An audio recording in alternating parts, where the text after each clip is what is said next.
Sir present হচ্ছে? হ্যাঁ present হচ্ছে এখন।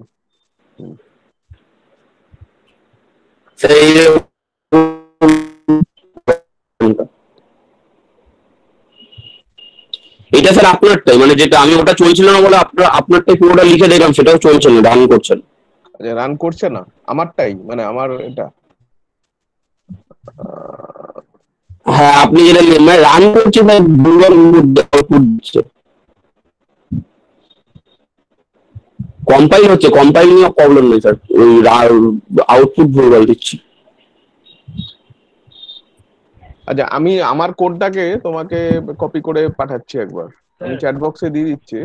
স্যার এই লাইন 9 এ একটা মিস্টেক আছে, স্ক্যানে পার্সেন্টেজটা নেই। না পার্সেন্টেজ ছাড়াই স্যার ওটা করতে বলেছিল এই প্রশ্নটা।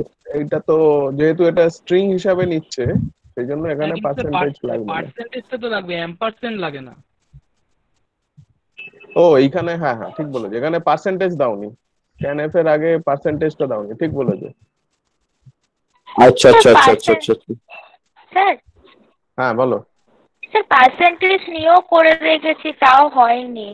আচ্ছা এটা একবার দেখুক, রান করে চালাও, একবার কম্পাইল করো।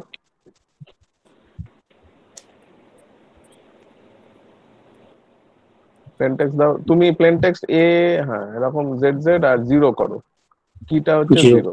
হ্যাঁ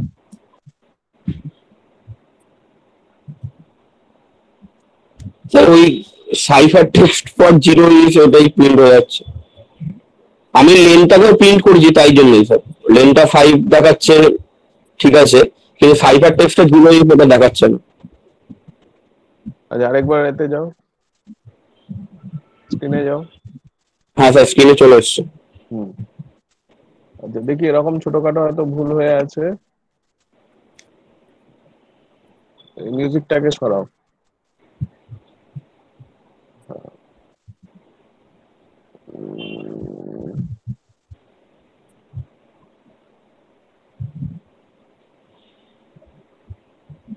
আচ্ছা এইখানে আই ইকুয়াল টু জিরো থেকে নিচ্ছ কেন? আই ইকুয়াল টু জিরো থেকে নিচ্ছ কেন?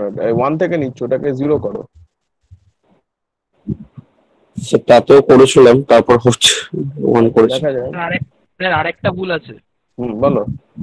লাইন 9 এ ওই আইডেন্টিফায়ারটা দেয়নি, স্ট্রিং এর আইডেন্টিফায়ার যে এসটা হবে স্ক্যানে, ওটাই তো দেয়নি। স্ক্যান করবে কি করে? স্যার 9 নম্বর লাইনে স্ট্রিং আইডেন্টিফায়ারটা নেই। লাইন 9 স্যার, 9 এ একই লাইনে এই দেখুন, percentage square bracket @n square bracket close, তারপরে একটা এস হবে, তো মানে কি আইডেন্টিফায়ার সেটাই তো নেই। না এখানে এস লাগে না। না স্যার, স্ট্রিং মানে কি ইনপুট নিচ্ছে সেটা তো জানতে হবে আগে। হ্যাঁ এইটাই স্ট্রিং এর ইনপুট নেওয়ার প্রসেস। আচ্ছা এক কাজ করো, আচ্ছা এটা একবার চালাও দেখি, তোমার এটা কি চেঞ্জ করতে বললাম? জিরো থেকে, হ্যাঁ জিরো থেকে, হ্যাঁ করেছো করে। আচ্ছা তুমি জাস্ট একটা কাজ করো তো, প্রিন্টএফ দা প্লেন টেক্সটটা ঠিক মতো নিচ্ছে কিনা একবার দেখে নি। আচ্ছা এটা চালাও দেখি, এ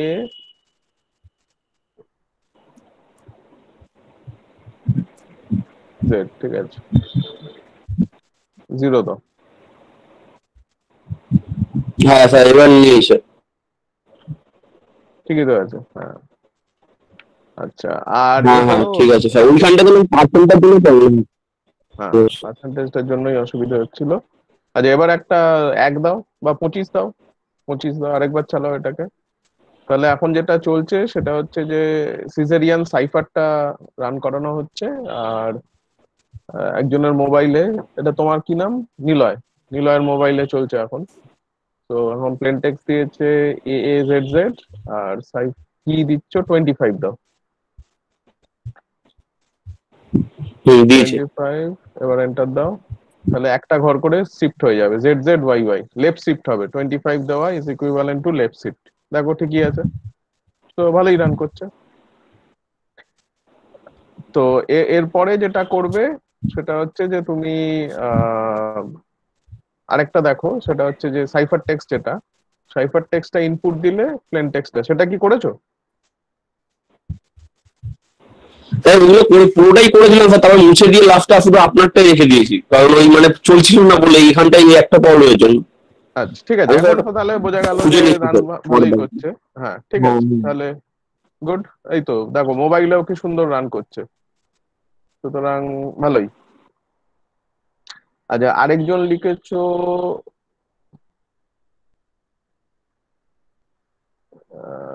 কেউ একজন মেসেজ করেছো, যার মেসেজে লিখেছো যে আমিও একই প্রবলেম হচ্ছে। আচ্ছা সে একটু মাইকে বলবে সেটাকে। হ্যাঁ স্যার, এখন একই রকম ভাবে মানে আপনি যেরকম করেছি, কিন্তু আমারটা নিচ্ছে না। তুমি একটু স্ক্রিনটা শেয়ার করতে পারবে? হ্যাঁ স্যার।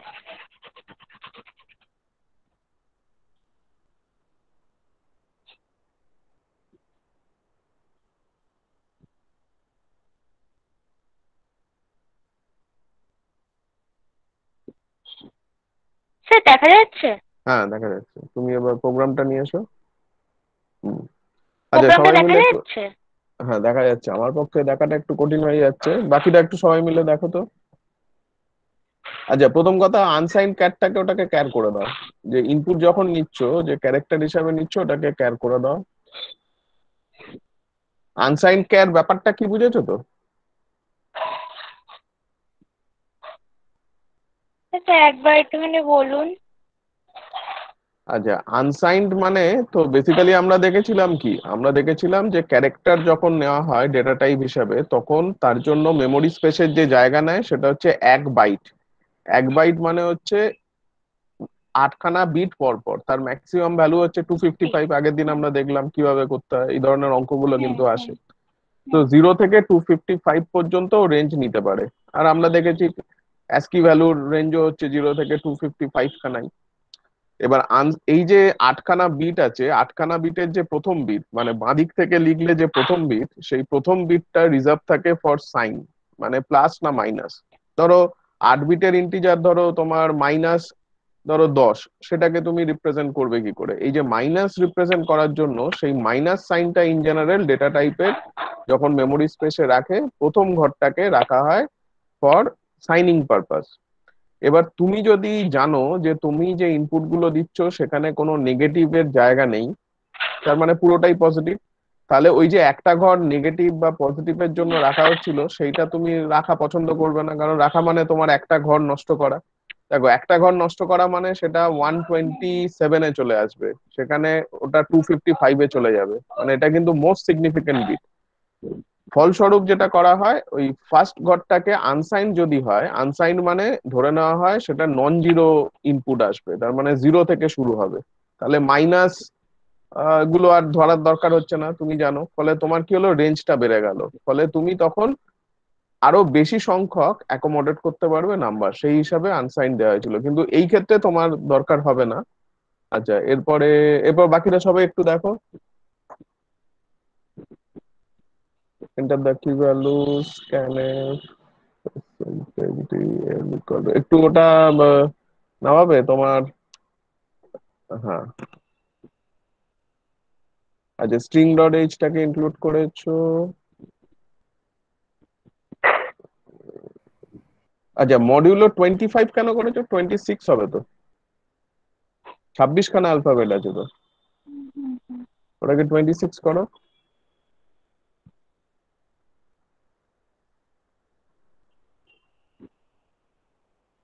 পেয়েছো লাইন স্যার 15। ওই ইফের মধ্যে পি এর উপর দুটো ইকুয়াল আর আছে। স্যার ফর লুপের পরে একটা সেকেন্ড ব্র্যাকেট আছে না, ওটা পাশে হয়ে গেছে। পাশে হলেও অসুবিধা নেই, ওটা যদি শেষ হয় তাহলে কোনো অসুবিধা হবে না, মানে পাশে দিলেও লজিক্যালি কিছু ও ভুল হবে আচ্ছা। না, কিন্তু ওটাকে শেষ করতে হবে। আচ্ছা এখানে তুমি সেমিকোলন দেওয়া মানে অ্যাকচুয়ালি সি প্রোগ্রামিং বুঝবে নতুন লাইন শুরু হলো। তো ইফের পর যেটা আছে ওটা স্যার যদি ওপর, পিআই এর ওখানে, হ্যাঁ স্যার ইফ ইকুয়াল টু হবে। হ্যাঁ কোথায় হ্যাঁ আছে বলো তো? পিআই ইকুয়াল টু হবে। আচ্ছা তুমি শুনতে ইফ পাচ্ছ এটাকে? পিআই, আচ্ছা যে স্ক্রিন শেয়ার করছো, কোন জায়গাটা আচ্ছা বুঝতে পারলাম তুমি না কিন্তু। প্রথমে দেখো পেজ লাইন 12 দেখো, হ্যাঁ দেখেছো? হ্যাঁ হ্যাঁ ইফের পর হ্যাঁ। একটা ইকুয়াল দিয়েছো, ইফের পর সবসময় আগের দিনও বলেছিলাম এইটা কিন্তু ভুল হবে না, কম্পাইলার ভুল নেবে না, কিন্তু তোমার সমস্যা করবে যখনই তুমি বুলিয়ান মানে একটা ঘটনা সত্যি কি মিথ্যে চেক করছো, তখন সেটার জন্য ইকুয়াল দিতে হবে। তাহলে ওখানে লেখো পিআই ইকুয়াল ইকুয়াল স্পেস, তুমি এডিট করতে পারছো? হ্যাঁ হ্যাঁ ওটাকে করো একটু। হ্যাঁ স্যার আচ্ছা, করেছি। আমাদের এখানে কোনো রিফ্লেকশন লিস্ট আমার স্ক্রিনে দেখাচ্ছে না। আচ্ছা, এরপরে আর কোথাও কিছু আছে? আচ্ছা, এবার 26 করে দিয়েছো ওটাকে, লাইন 15। হ্যাঁ হ্যাঁ স্যার। হ্যাঁ আচ্ছা, হ্যাঁ এবার স্যার এবার করেছি। সেভ করে কম্পাইল করো। হ্যাঁ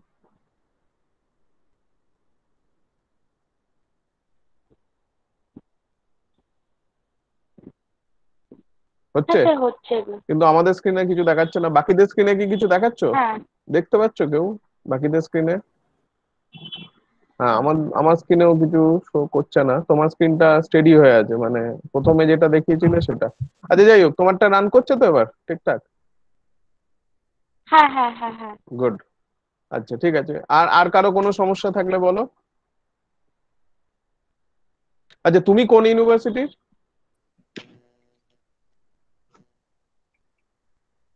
হ্যাঁ, স্যার আমি প্রেসিডেন্সি কোন ইয়ার প্রেসিডেন্সি তোমার? ইউজি 2। বাহ, ইউজি টু। তাহলে এখন তোমার ঠিকঠাক রান করছে। তোমার কিন্তু এই কোর্সে সি প্রোগ্রামিং থাকবে, হয়তো আমি পড়াবো না, কিন্তু এই কোর্সে তোমার থাকবে।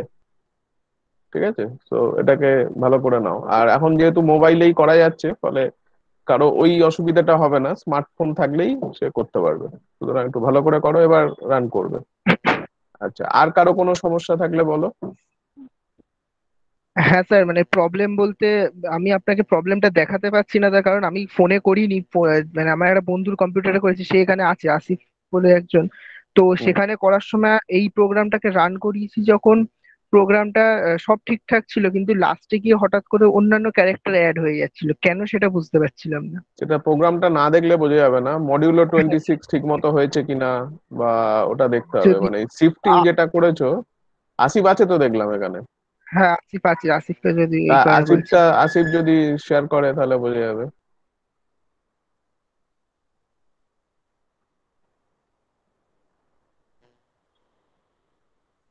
যাক কিছুই আসিফ আছো?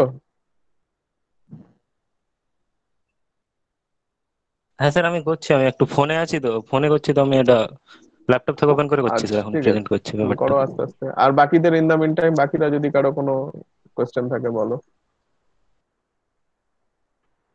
তো দেখো, এখন কিন্তু আমরা হয়তো ল্যাবে বসেও এরকম ভাবে করাটা ডিফিকাল্ট হতো। এখন সবাই কিন্তু ইন্ডিভিজুয়ালি করতে পারছো, নিজের মেশিনে করতে পারছো। হ্যাঁ, মোবাইলে করাটা একটু বিরক্তিকর, কিন্তু আমার ধারণা তোমরা যে তাড়াতাড়ি মেসেজ লোকজনকে পাঠাও হোয়াটসঅ্যাপে বা চ্যাটে, তোমাদের হাতে স্পিড যথেষ্ট ভালো। ফলে তোমাদের অভ্যেসটা আমার মনে হয় যথেষ্ট ভালো আছে। ফলে এখন আর ওই দূরত্ব যে ক্লাসে এসেই করতে হবে, ক্লাসে এসে হলে সামনাসামনি দেখা হলে অবশ্যই ভালো হয়, ইন্টারাকশন বেশি ভালো হয়। কিন্তু এই বাজারে তো এর থেকে ভালো আর কি করা যেতে পারে। কিন্তু এটাও যথেষ্ট ইন্টারাক্টিভ করা যেতে পারে। মানে এটা একটা ভালো আইডিয়া যে আমরা একসঙ্গে বসে নিজের জিনিসটা শেয়ার করতে পারছি। আচ্ছা, আর আর কারো কোনো সমস্যা করতে গিয়ে, বুঝতে গিয়ে বলো। স্যার একটা কথা, হ্যাঁ বলছি স্যার, সাইন্ড ক্যারেক্টার আর আনসাইন্ড ক্যারেক্টার এই দুটোর কি মানে বিট সাইজে ডিফারেন্স হয়? হ্যাঁ, বললাম যে ওই বিট সাইজ বলতে, ক্যারেক্টার বলতে সবারই 8 ঘর থাকে। এবার ধরো তুমি ক্যারেক্টারের মধ্যে ইন্টিজার ভ্যালু নিচ্ছ, ঠিক আছে? মানে ক্যারেক্টারের মধ্যে তুমি ইন্টিজার খানা জিনিস স্টোর করছো, ইন্টিজার কিছু স্টোর করছো। তখন কি হয়, তখন আমরা যেটা করি যে যদি আমি জানি যে তার ইনপুট গুলো সবই পজিটিভ হবে, তাহলে আনসাইন্ড ইউজ করবো। আর যদি মানে আমার মনে হয় পজিটিভ নেগেটিভ দুটোই হতে পারে, তখন নর্মাল ক্যার ইউজ করবো। ফলে সাইন মানে সাইজগত দিক থেকে এক একটা ক্যারেক্টার মানে 8 বিট অলরেডি ও প্রিজার্ভ করে রাখলে, বা সেইটাকে তুমি কিভাবে ইউজ করবে সেটা আনসাইন বা সাইন দিয়ে চেঞ্জ করা যেতে পারে। বোঝা গেল? হ্যাঁ। এইটা আনসাইন্ড ক্যারেক্টারের থেকে আনসাইন্ড ইন্ট বেশি ইউজফুল আর কি। ফর এক্সাম্পল, যখন তুমি ফ্যাক্টোরিয়াল করবে, ফ্যাক্টোরিয়াল করার সময় তুমি যত রেঞ্জ অব্দি ইন্টে দিতে পারবে, আনসাইন্ড ইন্টে আর একটু বেশি যেতে পারবে, কারণ একটা বিট তোমার বেসিক্যালি তোমার হাতে এক্সট্রা চলে আসবে। মানে আনসাইন্ড ক্যারেক্টারে একটা ওই মানে সাইন লোড হয় না, আর সাইন্ড ক্যারেক্টারে সাইন লোড করার জন্য একটা এক্সট্রা বিট লাগে। সেটা অলরেডি ডিফল্ট থাকে। আনসাইন্ড আর সাইন্ড, সাইন্ড ক্যার বলে তো কিছু হয় না, ক্যার বলে যেটা হয় সেটাই হচ্ছে বেসিক্যালি সাইন্ড। মানে ওখানে বেসিক্যালি 7খানা ঘর প্রিজার্ভ করা হয় তোমার, আহ মানে অ্যাস্কি ভ্যালু গুলোর 7খানা ঘর তোমার প্রিজার্ভ করা হয়, যাতে করে তোমার ওই সাইনিং ব্যাপারটা থাকে। আর আনসাইন্ড হচ্ছে যদি তুমি দাও, তুমি অ্যাকচুয়ালি তুমি এই প্রোগ্রামটা চালিয়ে দেখতে পারবে। তুমি যখন ক্যারেক্টার গুলো প্রিন্ট করাবে না, দেখবে 127 এর পর থেকে ও আবার মাইনাসে প্রিন্ট করতে শুরু করবে। এটা একবার চালিয়ে দেখো, আচ্ছা আচ্ছা আচ্ছা। তাহলে বুঝতে পারবে। হ্যাঁ হ্যাঁ ঠিক আছে। স্যার আমি প্রেজেন্টিং করছি তাহলে। করো।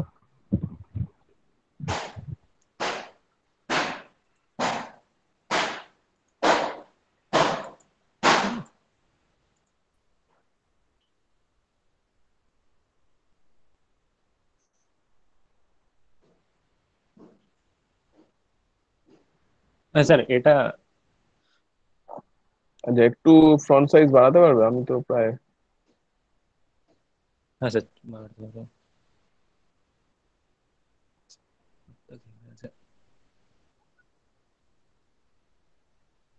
ম্যাগনিফাই কর, ম্যাগনিফাই। বড় হচ্ছে না। আচ্ছা ঠিক আছে, ওটা পরে বড় করে নিও। হ্যাঁ হয়েছে স্যার। হুম।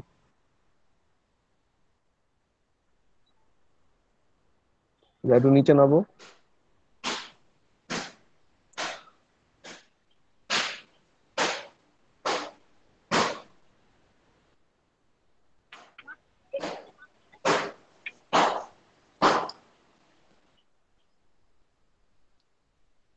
আর পার্সেন্টেজ এস এর পর কাকে প্রিন্ট করিয়েছো একটু দেখাও, ডান দিকে প্রিন্টটা, নিচে যাও। হ্যাঁ, ওই নিচে স্লাইড রাইট করার সাইডে যেটা যাবে, আছে। রাইট সাইড, রাইট সাইডে যাবে। পার্সেন্টেজ এস এর পর কি আছে দেখা যাচ্ছে না স্ক্রিনে, আমরা দেখতে পাচ্ছি না। ঠিক আছে দেখাচ্ছি। ওই নিচে হরাইজন্টাল স্লাইডারটা, স্ক্রলটা হ্যাঁ মার। Slide scroll. আরে হরাইজন্টাল, ভার্টিক্যাল মার, হুম। হরাইজন্টালটা মার। হ্যাঁ, নিচে নামে দাও। পার্সেন্টেজ সি, আর ওটা সি এর মধ্যেই প্রিন্ট করিয়েছো তো? বাঁদিকে যাও, একবার বাঁদিকে যাও।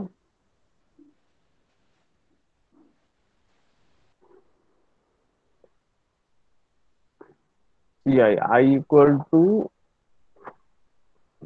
I equal to 0। হ্যাঁ, এবার এটাকে কম্পাইল করো।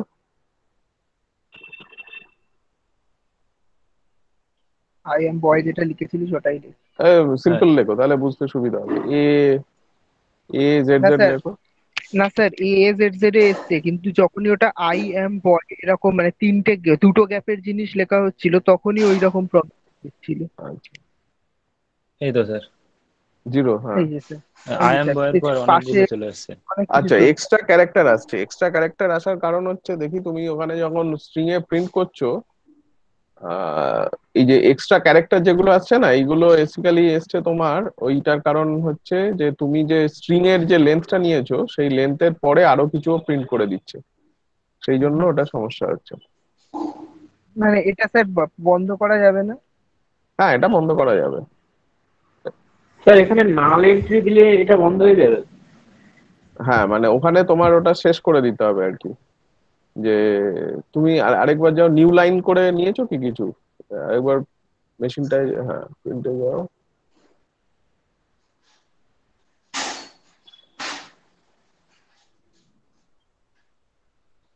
আচ্ছা, এইখানে একবার এলটা প্রিন্ট করো তো, এল এর ভ্যালুটা প্রিন্ট করো তো, প্রিন্ট এল। স্ট্রিং লেন্থের পরের লাইনে লিখেন। হ্যাঁ, এটাকে off করুন। কোথায় করবো স্যার? এটা স্ট্রিং একদম লেন্থ, যেখানে এল নিয়েছো এল এর পরই প্রিন্ট করে দাও। এল equals to string length P লিখেছিস ওটার পরে প্রিন্ট কর। কি প্রিন্ট করবো? হ্যাঁ। প্রিন্ট এফ লেখ না, প্রিন্ট এফ হচ্ছে দ্য লেন্থ এই অফ দ্য ক্যাপিটাল হয়ে আছে, ক্যাপিটাল হয়ে আছে, ক্যাপিটাল হয়ে আছে। ক্যাপিটাল,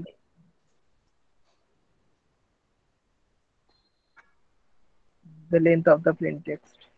অত দেখাতে হবে না, এল ইকুয়াল টু করে দাও। এটা কি হয়ে গেল তো?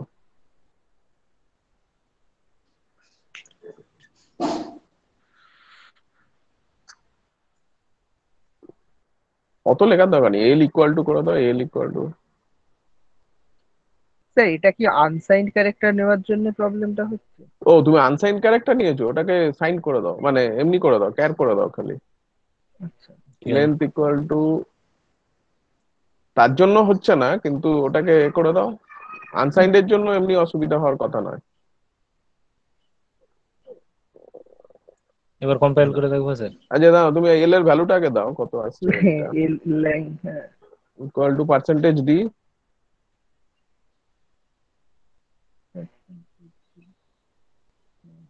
ওই ইনভার্টেড কমার কোটস বাইরে এর গিয়ে পরে কমা যাও। দিয়ে এল, এই তুমি পড়াশোনা করছো না, বোঝা যাচ্ছে। ইনভার্টেড মানে এল লেখ, এল লেখো, এল। সেমিকোলন আচ্ছা, দেওয়া।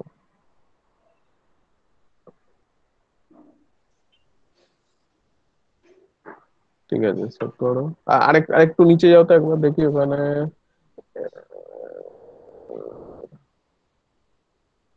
ঠিক আছে, চলো।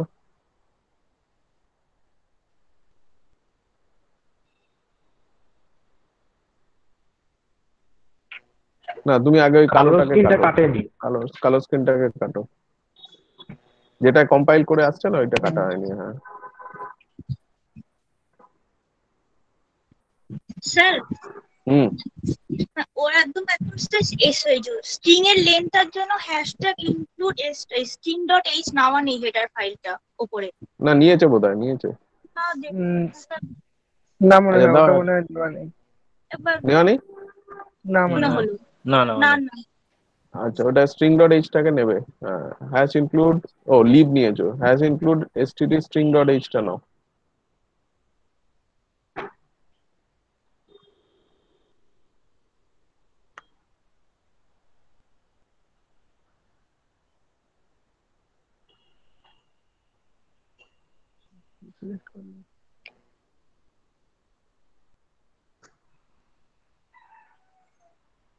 স্ট্রিং ডট এইচটায় ক্লিক কর, শিফট দিয়ে সিলেক্ট কর।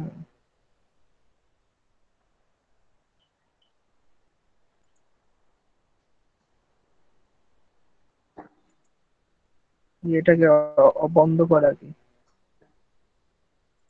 Terminal box.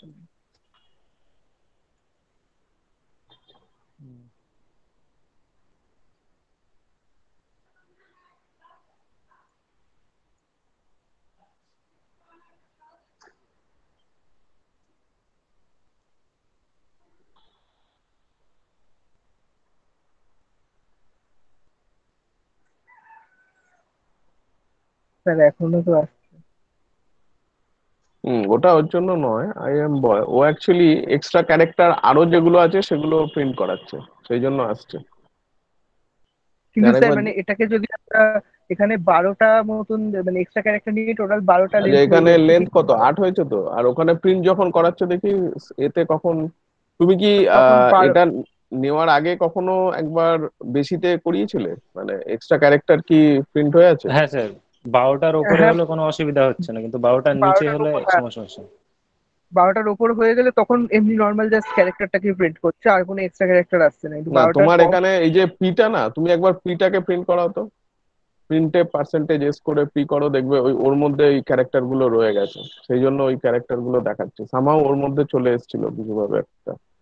তুমি এতে যাও, গিয়ে প্রিন্ট করো, উপরে উপরে পার্সেন্ট, ওপরে ওপরে ওঠো। যেখানে প্রিন্টটাকে লিখেছিস ওই স্ক্যানএফ এর হ্যাঁ, নিচে। যেখানে স্ক্যান করছো তারপরে লেখো দ্য প্লেন টেক্সট ইজ বলে, এইখানটায় আরেকটু উপরে, একটু উপরে কি স্ক্যানএফ যেখানে স্ক্যানএফ নিয়েছো। হ্যাঁ, হ্যাঁ হ্যাঁ, ওখানে এইখানটায়, ওটার পর। এখানটা এন্টার দাও, এবার করো প্রিন্ট।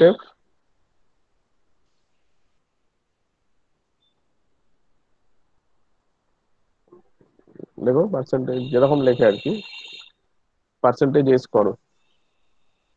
আচ্ছা, এখানে লেখো দ্য প্লেন টেক্সট ইজ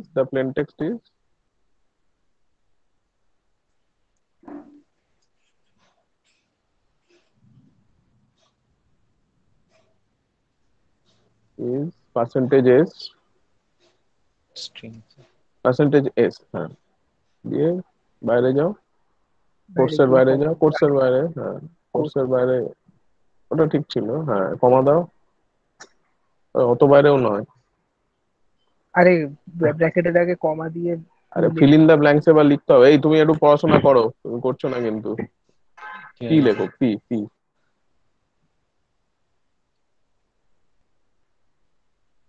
হ্যাঁ, সেভ করো, দিয়ে কম্পাইল করো। কম্পিউটারের ক্ষেত্রে ডিরেক্ট কম্পাইল মারলে সেভ হবে না? মানে অভ্যেস সেভ করে কম্পাইল করাটাই উচিত।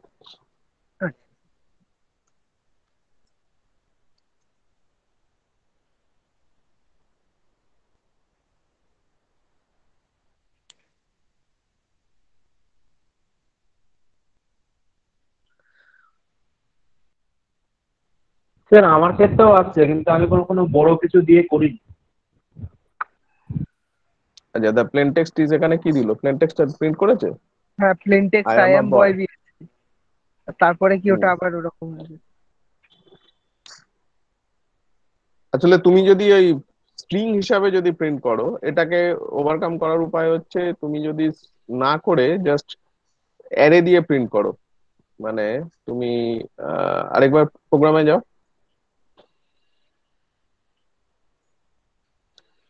যেখানে তুমি প্রিন্ট করছো দ্য সাইফার টেক্সট ইজ, আচ্ছা এই প্লেন টেক্সটটাই করো, আমি সাইফার টেক্সট একই রকম ভাবে হয়ে যাবে। প্লেন টেক্সটেও তো দেখো এক্সট্রা জিনিস দিলো, এইবার না, তুমি করো। প্লেন টেক্সট এক্সট্রা জিনিস দেয়নি স্যার। দেয়নি? আচ্ছা, সাইফার টেক্সটে যাও, নিচে যাও। হ্যাঁ, তুমি যেখানে সাইফার টেক্সট প্রিন্ট করলে সেইখানে একটা ফর লুপ লাগিয়ে করো। নিচের এইটাকে পার্সেন্টেজ ডি ইজ করে ছেড়ে দাও, পার্সেন্টেজ এস লিখো না, এস লিখে ওইটাকে বাদ দিয়ে দাও। হ্যাঁ, ওটাকে বাদ দাও,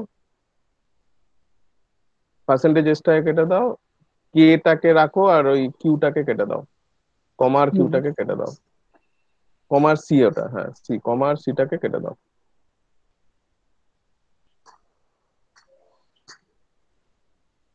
হ্যাঁ, এইবার নিচে লেখো রিটার্নের ওপরে, এন্টার মারো। For I equal to 0,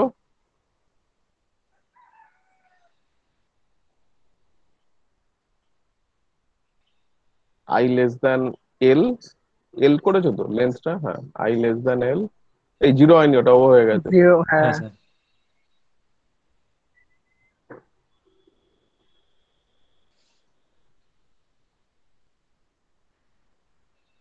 I plus plus,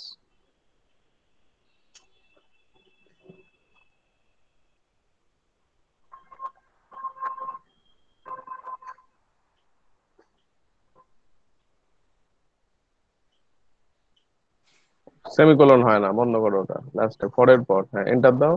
হ্যাঁ, এন্টার। প্রিন্টএফ,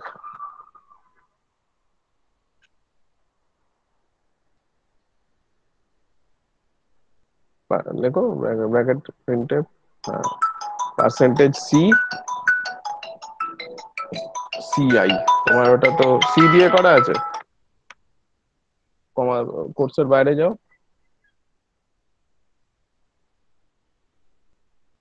কমা সি, সিতে স্টোর করেছো তো সিআই।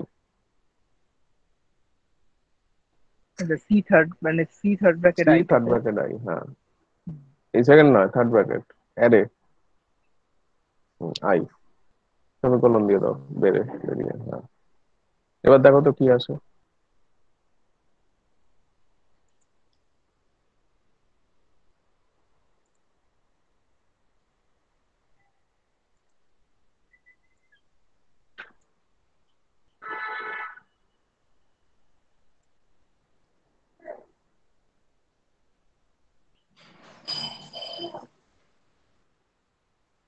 ঠিক আছে। ঠিক আছে,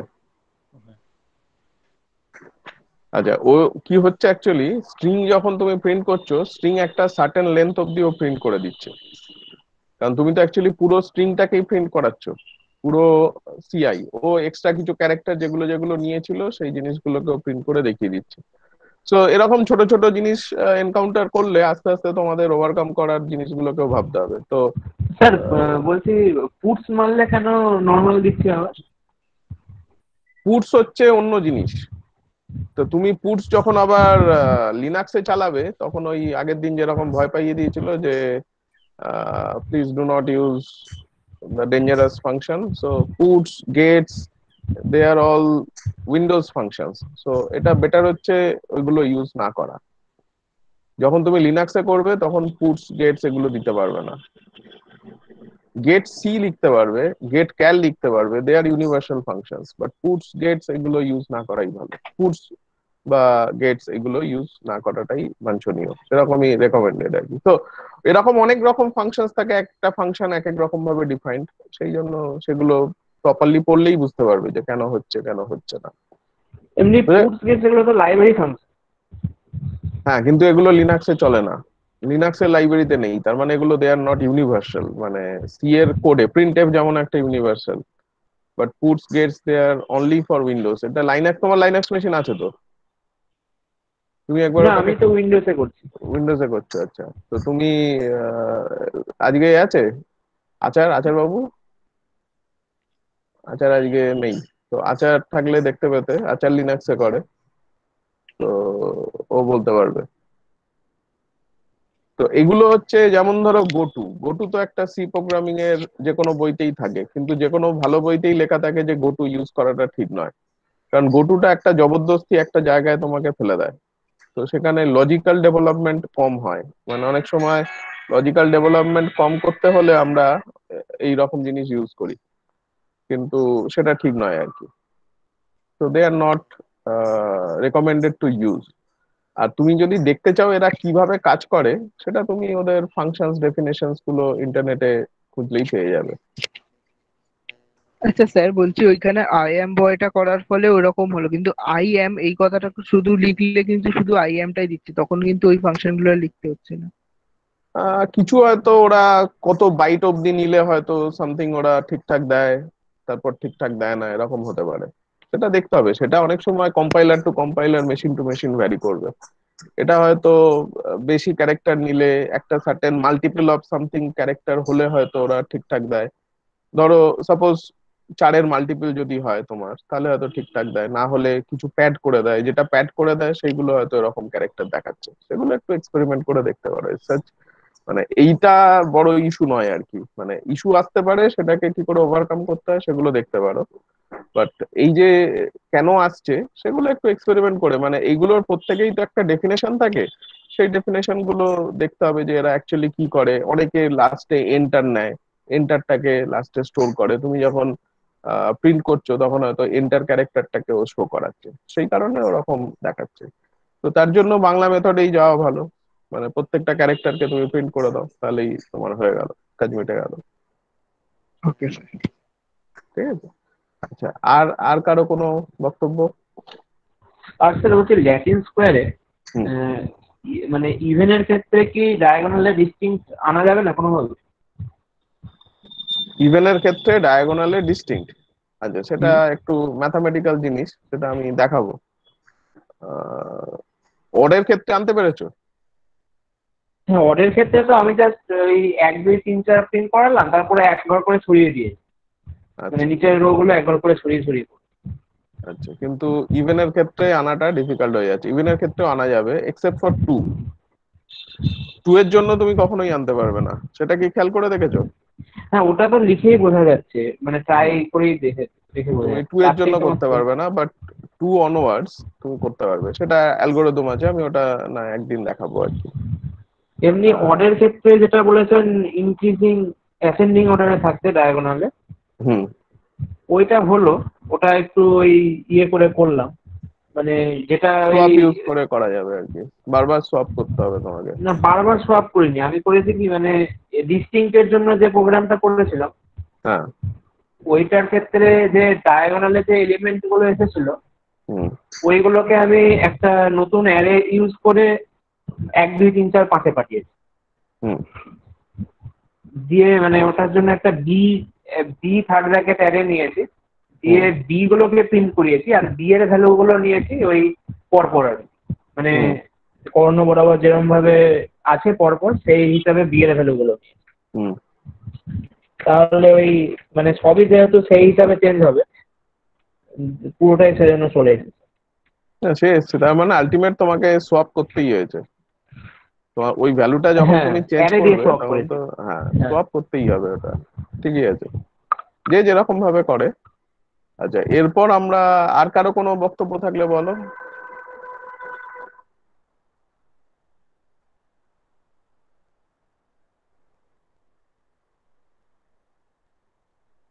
আর কারো কোনো বক্তব্য কিছু না থাকলে তাহলে আমরা ফাংশনে চলে যাব। নেই তো? আর ওই ইনভার্সটা পারছি না স্যার, ইনভার্সটা কিভাবে কিসের করবো বুঝতে ইনভার্স? পারছি না। কিসের ওই ইনভার্স? মেট্রিক্সের ইনভার্স। অনেক রকম ভাবে করা যায়, তুমি নিউমেরিক্যাল মেথডস ইউজ করতে পারো, বা তুমি আচ্ছা। ওই অগমেন্টেড ম্যাট্রিক্স ইউজ করে করতে পারো। মানে দুটো পাশাপাশি ম্যাট্রিক্স নিলে রো কলম অপারেশন করে আইডেন্টিটি ম্যাট্রিক্সে নিয়ে যাবে ডান দিকেরটাকে, তাহলে বাঁ দিক যেটা হয়ে যাবে সেটা ইনভার্স হয়ে যাবে। ও আচ্ছা, সেই গস জর্ডান এই টাইপের সেই সলিউশন করার মতো। হ্যাঁ, বা তুমি গাউস এলিমিনেশন অনেক ভাবে করা যেতে পারে, তুমি যেভাবে করবে আর কি। বাট নন ট্রিভিয়াল প্রবলেম আর কি ওটা, না, আমি খুব আর কি সহজে। ওই অ্যাডজয়েন্ট দিয়ে করতে চাইছিলাম, তো ওটা দিয়ে কি করে করবো বুঝতে পারলাম। কি মানে দিয়ে? অ্যাডজয়েন্ট ইমেজ, মানে অ্যাডজয়েন্ট কোফ্যাক্টর যেটা। কোফ্যাক্টর দিয়ে হ্যাঁ, যেটা, কোফ্যাক্টর দিয়ে। হ্যাঁ। সেটাও করতে পারো, রেকার্সিভলি করতে হবে সেক্ষেত্রে। তো রেকার্সিভ কনসেপ্ট আনতে হবে, বড়টা থেকে ছোট। তারপর ধরো 5x5 আছে, সেখান থেকে 4x4 পেলে 4x4 কে আবার 3x3 তে নিয়ে যেতে হবে, 3x3 কে 2x2, 2x2 কে 1, মানে 1 আসা মানে ওটাই ডিটারমিনেন্ট। হ্যাঁ, কিন্তু বহুত কঠিন মনে হলো ওটা। মানে এমনি 3x3 জন্য হয়ে যাচ্ছে, কিন্তু এবারে 4x4 দিলে 4 থেকে 3 তে আসা, মানে প্রতিটার জন্য আলাদা আলাদা রকম হবে কোফ্যাক্টর গুলো, হ্যাঁ, 4 এর সেটা ক্ষেত্রে সেটা আলাদা হবে, 5। সেটা ডিফিকাল্ট হবে। সেই জন্যই তো বললাম এটা একটা নন ট্রিভিয়াল প্রবলেম। তো ভাবো মানে এই যে প্রবলেম সেট গুলো দেওয়া আছে, প্রবলেম সেট গুলো যদি পুরো কমপ্লিট করতে পারো তাহলে বুঝবে যে সি মোটামুটি একটা ভালো জায়গায় চলে এসছে বেসিক লেভেলে। তারপর আরো অনেক অ্যাডভান্স জিনিস আছে, সেগুলো আপাতত ফর দ্য টাইম বিং ধরো আগে বেসটা তৈরি হোক, তারপর নিজে নিজে ওগুলো পড়ে নেবে। ওগুলো শিখে হয় না, ওগুলো করতে করতে শিখতে হবে। শেখার জন্য যতটুকু দরকার এই কোর্সে পুরোটাই আমার অ্যাসাইনমেন্টের থ্রু দিয়ে করা আছে। সেই অ্যাসাইনমেন্টে দেখবে মেনলি হয়তো 60খানার মতো প্রবলেম, কিন্তু সেগুলোই বিভিন্ন টুল ইউজ করে করাতে সংখ্যাটা অনেক বেড়েছে। কিন্তু টিপিক্যালি ওর মধ্যে হয়তো ডিস্টিংক্ট যদি লজিক্যাল প্রবলেম ভাবো হয়তো 60খানার মতো আছে, বাট সেগুলো ওয়েল ডিস্ট্রিবিউটেড। মানে ওইগুলো যদি তুমি করতে পারো তাহলে তোমার অনেক দূর এগিয়ে যাবে। আচ্ছা, এবার আমরা তাহলে ফাংশন, আর কারো কোনো বক্তব্য নেই?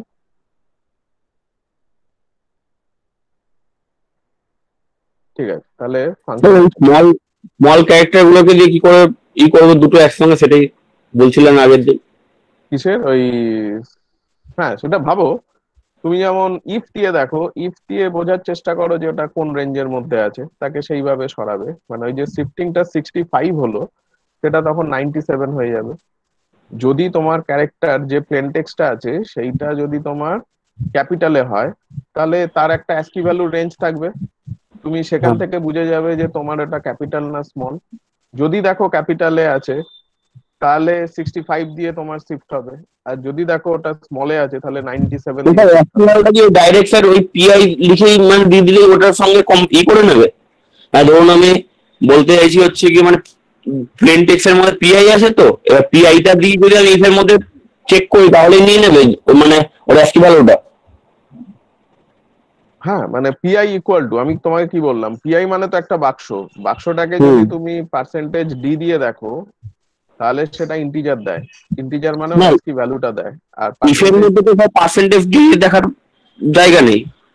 হ্যাঁ তার মানে ওইটা যখন ইকুয়াল টু দেখবে, ও কিন্তু ক্যারেক্টার হিসাবে চেক করে না। আগের দিন বললাম না আচ্ছা এটা আচ্ছা আচ্ছা, সবসময় রোল নাম্বার হিসাবে চেক করে, মানে অ্যাকচুয়ালি ওর অ্যাস্কি ভ্যালু দিয়ে চেক করে। ফলে ঠিক আছে। কম্পিউটার ওর অ্যাস্কি ভ্যালুই বোঝে, ও সি ডি ই ও কিছু জানে না, ও খালি রোল নাম্বার জানে। সুতরাং তুমি যখন ইকুয়াল টু দেখছো তখন ও অ্যাকচুয়ালি রোল নাম্বারটাই দেখছে। ঠিক আছে। আচ্ছা, এবার আমরা একটু এটা দেখে নিই। আচ্ছা, শোনা যাচ্ছে তো তোমাদের? হ্যাঁ বা না একটু বলো। হ্যাঁ স্যার শোনা যাচ্ছে। আচ্ছা, ঠিক আছে। আচ্ছা, এবার আমরা আজকে একটু ফাংশনটা দেখি। ফাংশন দেখার জন্য বেসিক আইডিয়াটা এরকম। ধরো আমি একটা কম্পিউট করতে চাইছি এরকম একটা জিনিস, ধরো n factorial into n minus 5 factorial into ধরো n cr y ধরা যাক npr ইন্টু ধরা যাক, স্যার আপনি স্ক্রিন শেয়ার করেছেন? ও স্ক্রিন শেয়ার করা হয়নি না?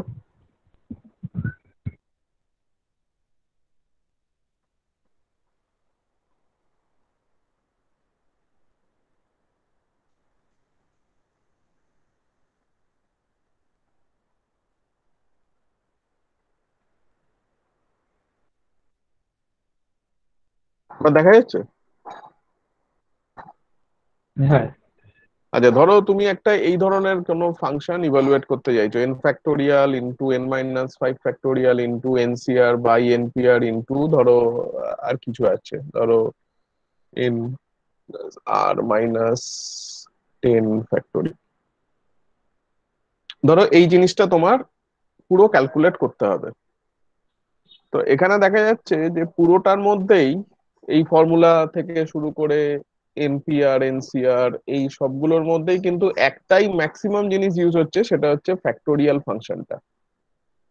সো আমার কাছে যদি একটা যন্ত্র থাকে, যে যন্ত্রটায় ইনপুট যদি তুমি যে কোনো একটা এক্স দাও, সে যদি ফ্যাক্টোরিয়াল এক্স আমাকে আউটপুট দিতে পারে, তাহলে আমি সেই জিনিসটাই ব্যবহার করলে অনেক ক্লামজি কম হবে ব্যাপারটা, মানে অনেক নিট অ্যান্ড ক্লিন দেখতে লাগবে তোমার ক্যালকুলেশনটা। আদারওয়াইজ তোমাকে প্রত্যেকবারই এই এন ফ্যাক্টোরিয়াল এর কোডটা লিখতে হবে। তো বুঝতেই পারছো, এটা যদি আমি কোড হিসাবে লিখি, এন ফ্যাক্টোরিয়াল এর কোডটা আমরা দেখেছিলাম, এন ফ্যাক্টোরিয়াল এর কোডটা অনেকটা এরকম ছিল যে একটা ফ্যাক্ট ইকুয়াল টু 1 করলাম, একটা লুপে ঘোরালাম, পর ধরো আই ইকুয়াল টু 1 যদি এন ফ্যাক্টোরিয়াল এর করতে চাই, I less than equal two N, I plus plus fact equal to fact star I.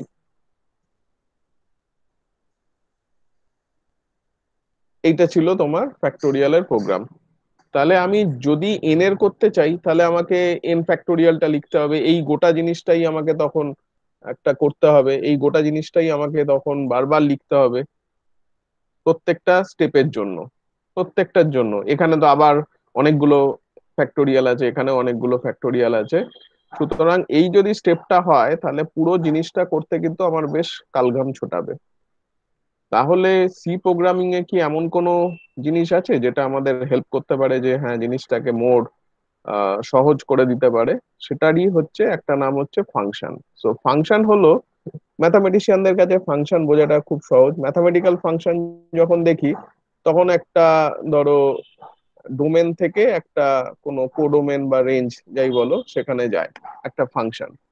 So F of x, x হচ্ছে ফ্রম দিস ডোমেন, এবং এফ অফ এক্স পুরো জিনিসটা that belongs to আর, মানে range বা codomain যাই বলো। তো এই যে এফ এক্স আর এক্স, তার মানে একটা ফাংশন নিতে গেলে তার বেসিক্যালি একটা ডোমেন থেকে এলিমেন্ট তুলতে হবে। সেইটা ডোমেনটা মেবি ডি ক্রস ডি হতে পারে, D two the power N হতে পারে, হোয়াট এভার মেবি। সো এটা ফাংশনটা আমরা বেসিক্যালি একটা পয়েন্টে ইভালুয়েট করার চেষ্টা করি। সি প্রোগ্রামিং এর ক্ষেত্রে অলমোস্ট দ্য সেম, কিন্তু এর একটা ডিফারেন্স হচ্ছে এমন ঘটনা ঘটতে পারে যেখানে তোমার ফাংশনটা যখন তুলবো, সেই ফাংশনটা কোনো আর্গুমেন্ট নাও থাকতে পারে, মানে এমন ফাংশন হতে পারে যার মধ্যে এই কোনো এক্স নেই। আচ্ছা, তোমরা ছোটবেলা থেকেই যখন থেকে সি প্রোগ্রাম করছো, তখন থেকেই কিন্তু ফাংশন সম্পর্কে ওয়াকিবহাল, তোমরা অলরেডি ফাংশন ইউজ করো। এমন একটা ফাংশন বলতে পারবে যার এই রকম সি প্রোগ্রামিং এর ফাংশন, যার মধ্যে এই এক্স এর কোনো জায়গা থাকে না? এমন একটা চট করে বলো কেউ একজন, স্ক্রিনে লেখো। এমন একটা ফাংশনের এক্সাম্পল আমার চাই, যে ফাংশনে কোনো ডোমেনের যে এলিমেন্ট এক্স সেইটা থাকে না। আচ্ছা, একজন খুব সুন্দর লিখেছো, ঠিক বলেছো। সো মেন হচ্ছে এমন একটা ফাংশন, আমরা দেখো মেন বলে কথাটা লিখি, শুরুতেই লোকের মনে প্রশ্ন জাগে এটা কি। তো এইটা আমি প্রথম দিনই বলেছিলাম, মেন যে লিখি আমরা যে কোনো প্রোগ্রাম লেখার সময় মেন বলে একটা জিনিস লিখি, সেই মেন প্রোগ্রাম অ্যাকচুয়ালি একটা ফাংশন। সো মেন যে এটা একটা ফাংশন, তাহলে এই যে ব্র্যাকেটের মধ্যে এখানে অ্যাকচুয়ালি আর্গুমেন্ট যায়। কিন্তু ম্যাথামেটিক্যাল ফাংশন আর সি প্রোগ্রামিং ফাংশনের মধ্যে এটাই একমাত্র ডিফারেন্স, যে এই মেন ফাংশনটার মধ্যে কোনো আর্গুমেন্টে কিছু না থাকলেও হয়, that is also consider to be a function in case of C programming. আচ্ছা, তাহলে এখানেও যেমন এফ একটা ফাংশন, সেইখানে মেনও একটা ফাংশন। তাহলে এর একটা কোড এফএক্সটা ইভালুয়েট করার পর এটা আর এর এলিমেন্ট হয়ে গেল। তাহলে এই যে এই মেন ফাংশনটাও কিন্তু একটা কাজ করে ও অনেক রকম জিনিস করতে পারে। কখনো কখনো ভ্যালু দেয়, যদিও ভ্যালু আউটপুট হিসাবে দেয় মেন ফাংশনটা, তাহলে ওই যে ভ্যালুটা হবে সেই ভ্যালুটা কোডোমেনের এলিমেন্ট হতে হবে। আবার অনেক সময় এমন হতে পারে যে ফাংশন কোনো ভ্যালু রিটার্ন করে না। যেমন ধরো আমরা যখন প্রোগ্রামগুলো লিখি তখন অনেক সময় ইন্ট মেন লিখি, তার মানে ও ইন্ট দেওয়া উচিত। আবার অনেক সময় অনেকে আগে লিখতে দেখবে ভয়েড মেন লিখতাম, ভয়েড মেন, ভয়েড মানে হচ্ছে ও কিছু রিটার্ন করে না। তাহলে ফাংশন অনেক সময় কিছু জিনিস রিটার্ন করতে পারে, আবার অনেক সময় কিছু রিটার্ন করে না।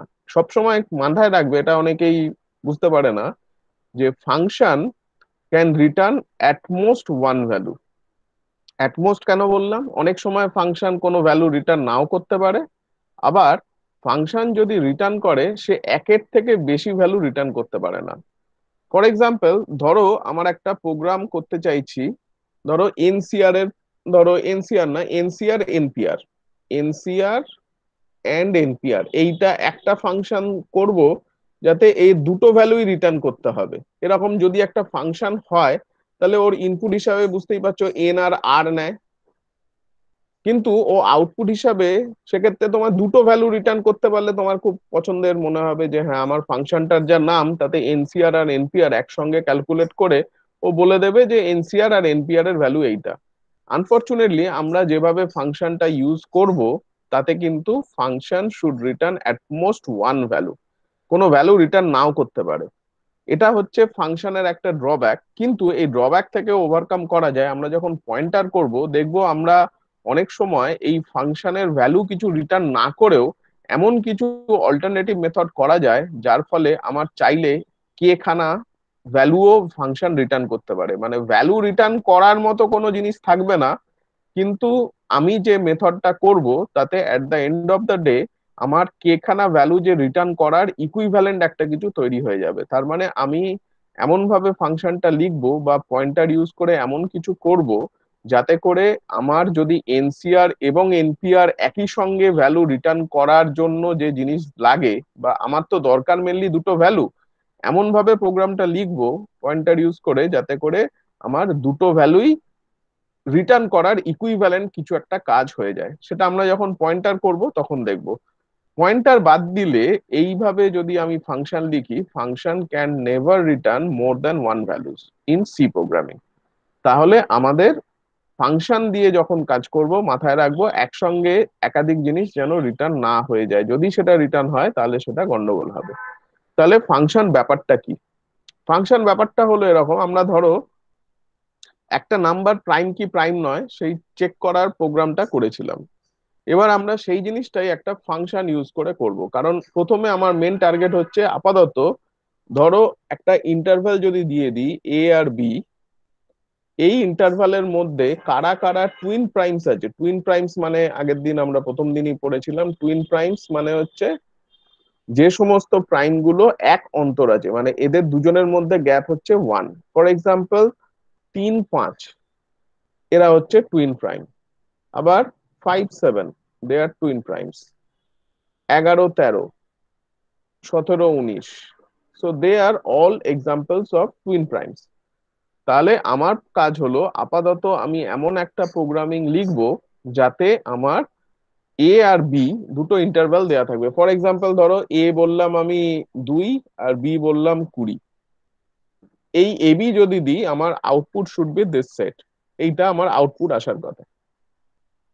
তাহলে 2 থেকে 20-র মধ্যে অল টুইন প্রাইমস হচ্ছে এরাই, এর বাইরে আর কোনো টুইন প্রাইমস নেই। তাহলে তোমার প্রোগ্রাম এমন ভাবে লিখতে হবে যাতে করে তুমি এই আউটপুট পাও। এবার ধরো কেউ আমাকে ইনপুট দিল হচ্ছে 2-3, তাহলে দেখো 2-3-এর মধ্যে ইন্টারভ্যালের মধ্যে কোনো টুইন প্রাইমস নেই, তখন আমার আউটপুট হবে there exist no twin primes within this interval 2-3। তাহলে প্রোগ্রামটা বোঝা গেল, এটা আমার মেন টার্গেট। আমার মেন টার্গেট হলো এমন একটা প্রোগ্রাম লেখা যাতে করে ইউজার দেবে একটা ইন্টারভাল a, b, আউটপুট হবে যদি ওই ইন্টারভালের মধ্যে টুইন প্রাইমস থাকে তাহলে প্রিন্ট অল টুইন প্রাইমস, যদি না থাকে তাহলে তোমার আউটপুট হবে there exist no twin primes inside this interval. তাহলে এটা করতে গেলে বুঝতেই পারছো যে তোমাকে কিন্তু বারবার এ আর বি এর যত নম্বর আছে, এ থেকে বি পর্যন্ত প্রত্যেকটা নাম্বারের ওপরে বেসিক্যালি সেই নাম্বারটা প্রাইম কি প্রাইম নয় চেক করতে হবে, কারণ আমার যে আউটপুট গুলো twin primes, each of them are primes.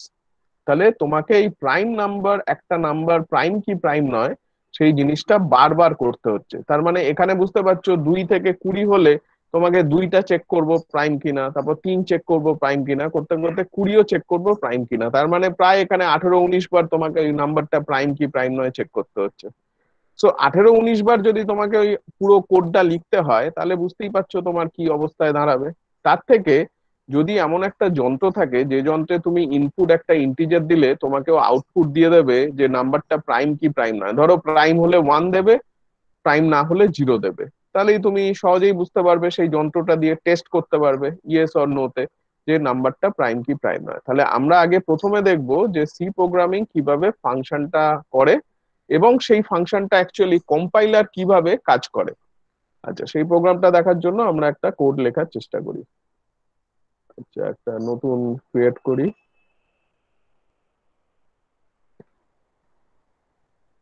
C program আমাদের, ধরা যাক আমি প্রোগ্রামের নাম দিলাম twin primes.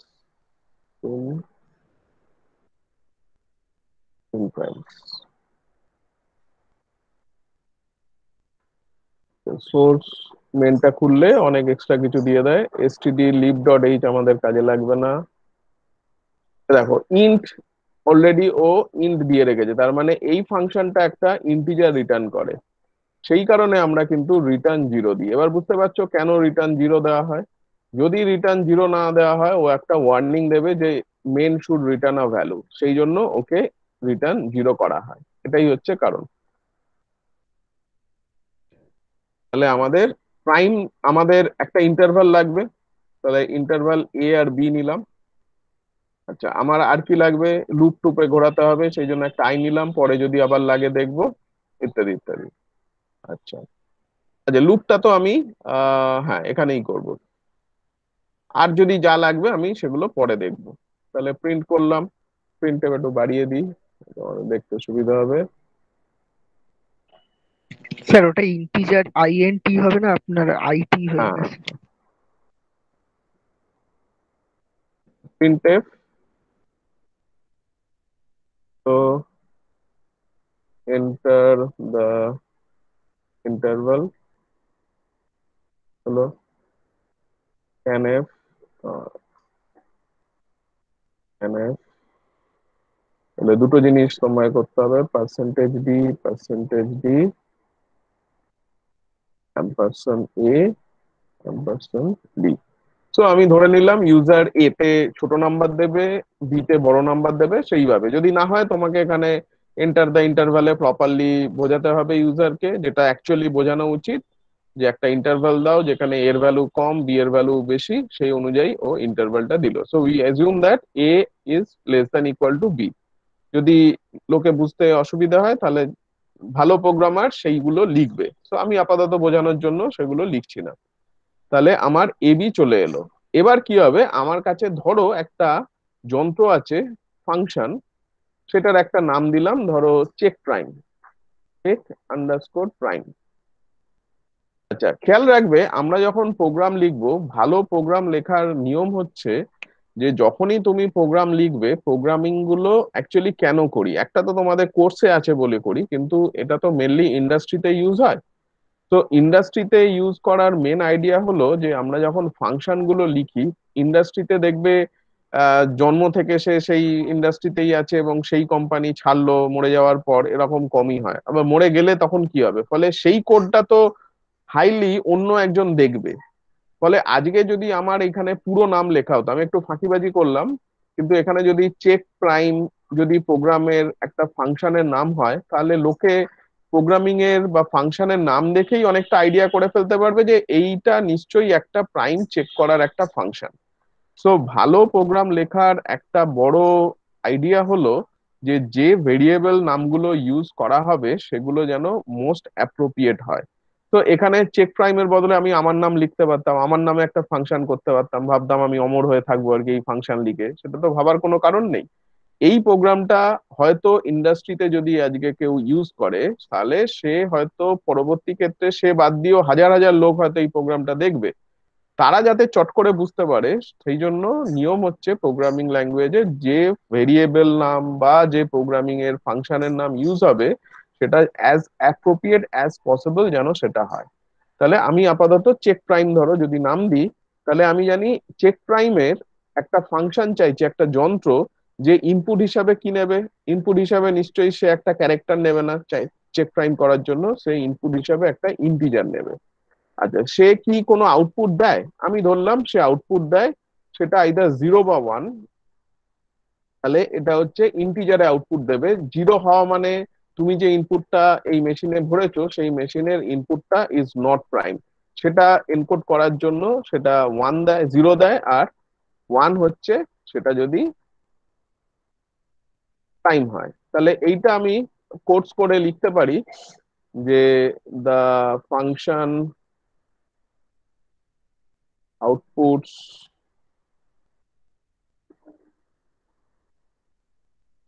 outputs 0 if the input is not prime,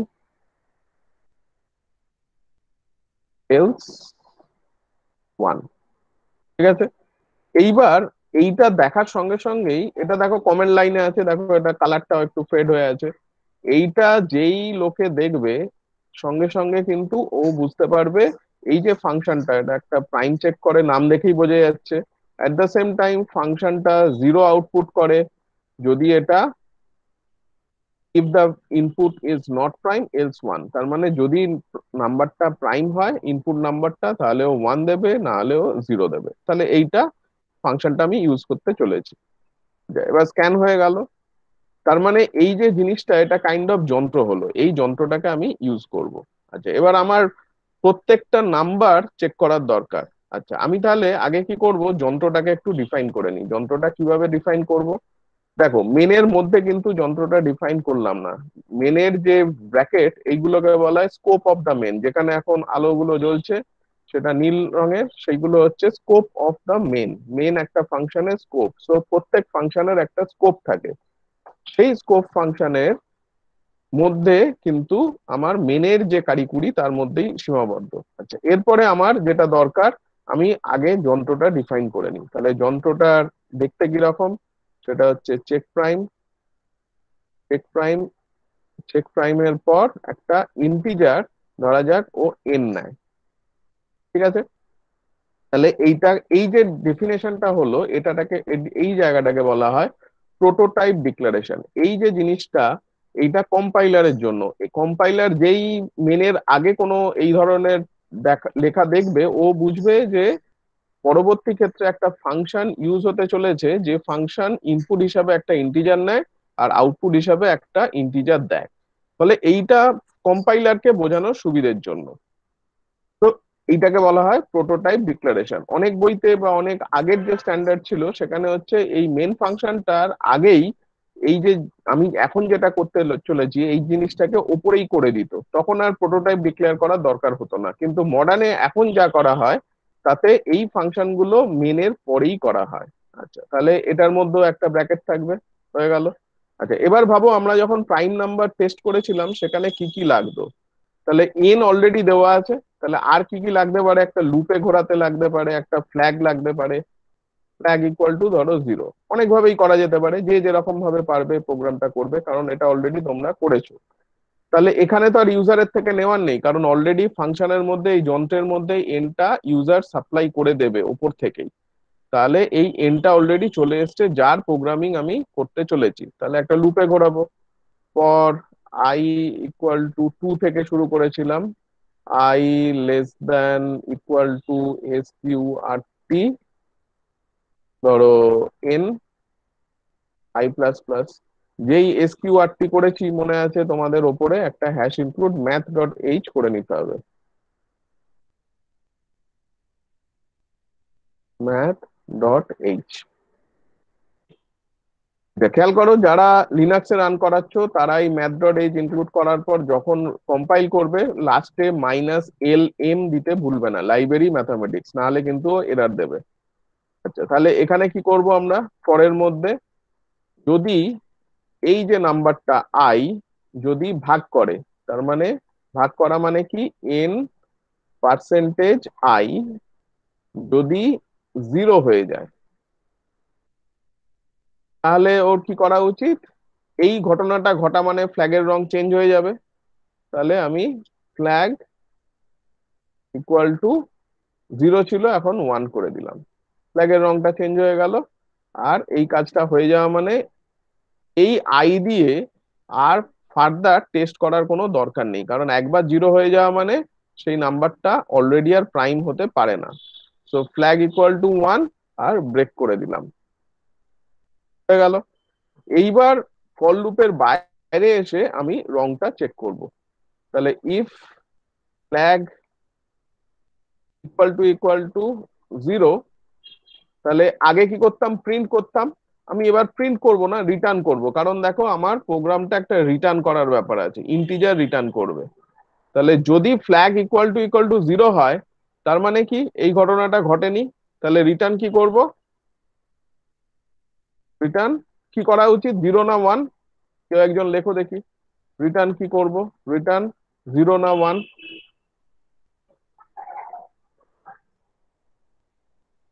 return 1। কারণ ফ্ল্যাগ 0 মানে কি, ফ্ল্যাগ 0 মানে এই ঘটনাটা ঘটেনি, এই ঘটনাটা ঘটা মানে কি, যদি এই ঘটনাটা ঘটতো তাহলে অবশ্যই সেটা প্রাইম হবে না, সেই কারণেই ব্রেক করে বেরিয়ে এসেছি, ফ্ল্যাগের রং 1 করে দিয়েছি। তাহলে ফ্ল্যাগ যদি 0 থাকে তাহলে নিশ্চয়ই এই ঘটনাটা ঘটেনি, আর এই ঘটনাটা ঘটেনি মানেই নাম্বারটা হচ্ছে প্রাইম, আর নাম্বারটা প্রাইম মানেই সেটা 1, রিটার্ন 1, এলস রিটার্ন 0। ঠিক আছে, তাহলে আমি রিটার্ন 0 বা 1 দুটো করতে পারলাম।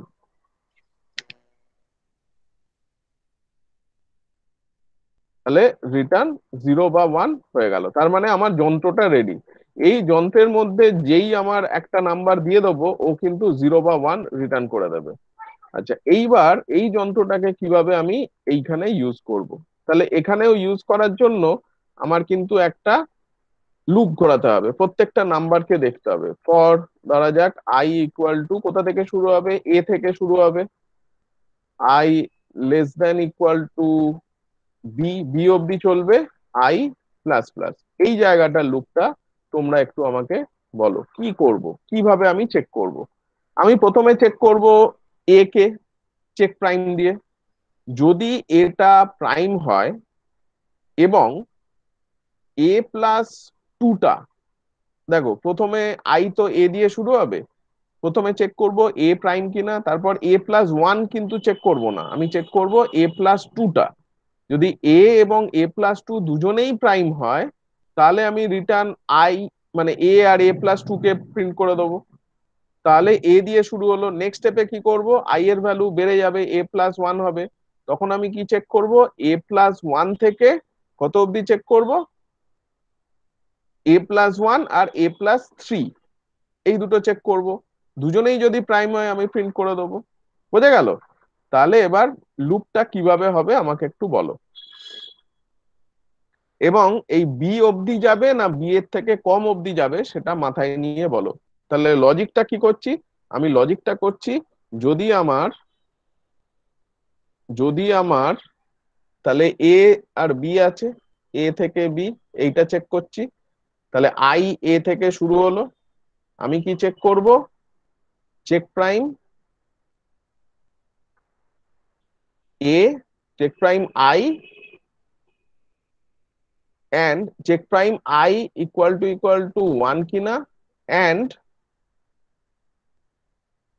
check prime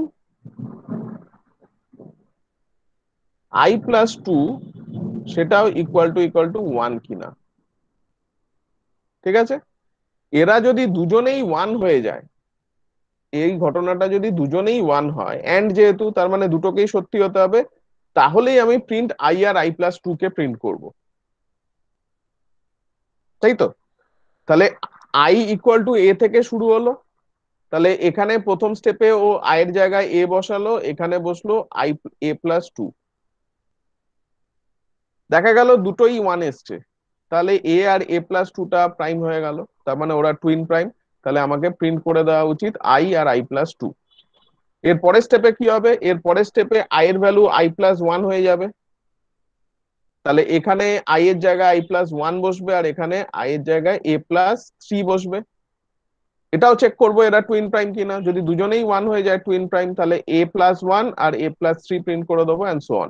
তাহলে কত দূর অবধি চলবে? এটা কি বি অবধি চলবে না বি এর কিছু আগে অবধি চলবে, সেটা আমাকে বলো এবার। B-2 পর্যন্ত চলবে। আচ্ছা, সো এটা B-2 অবধি চলবে, কারণ যদি এটা বি অবধি চলতো তাহলে অসুবিধা কি হতো, লাস্ট স্টেপে এসে এখানে বি হতো, তাহলে এটাও বি হতো, এটাই কোনো অসুবিধা হতো না। কিন্তু এই জায়গাটায় হয়ে যেত B+2।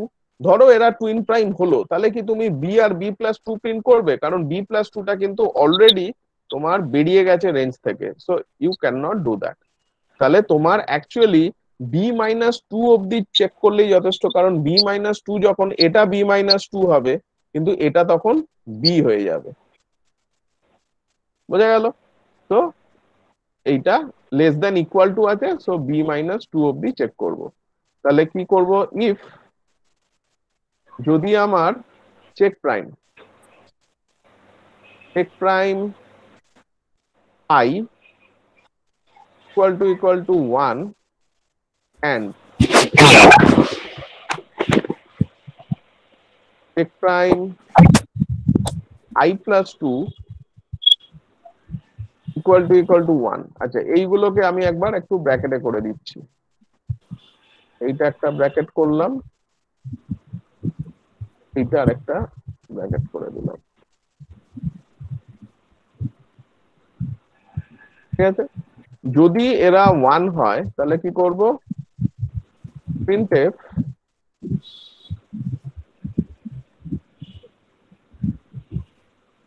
নিউ লাইন করলাম, ধরো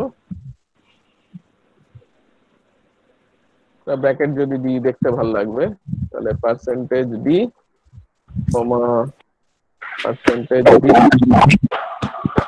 ব্র্যাকেট, তাহলে এখানে কে কে প্রিন্ট হবে, আই প্লাস 1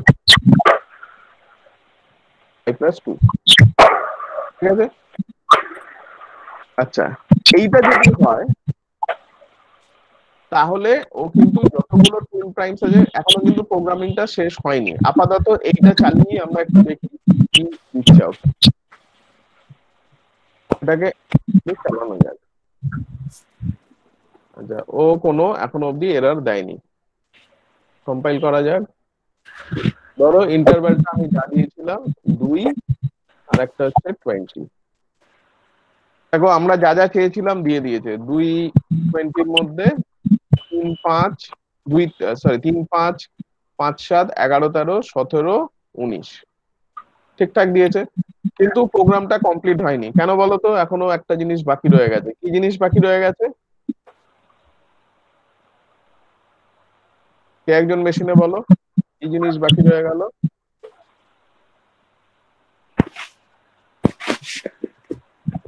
নিলয় বলো।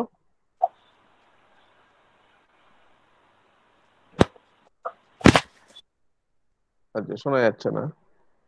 সো বাকি রয়ে গেল যেটা, সেটা হলো যে যদি এই ইন্টারভালের মধ্যে না থাকে তাহলে প্রিন্ট কি করবে। ফর এক্সাম্পল ধরো এই প্রোগ্রামটা যদি আমি আরেকবার চালাই, যেটা দিয়েছিলাম 2 আর 3-এর জন্য, 2 আর 3-এর জন্য, তাহলে আউটপুট কি দেবে?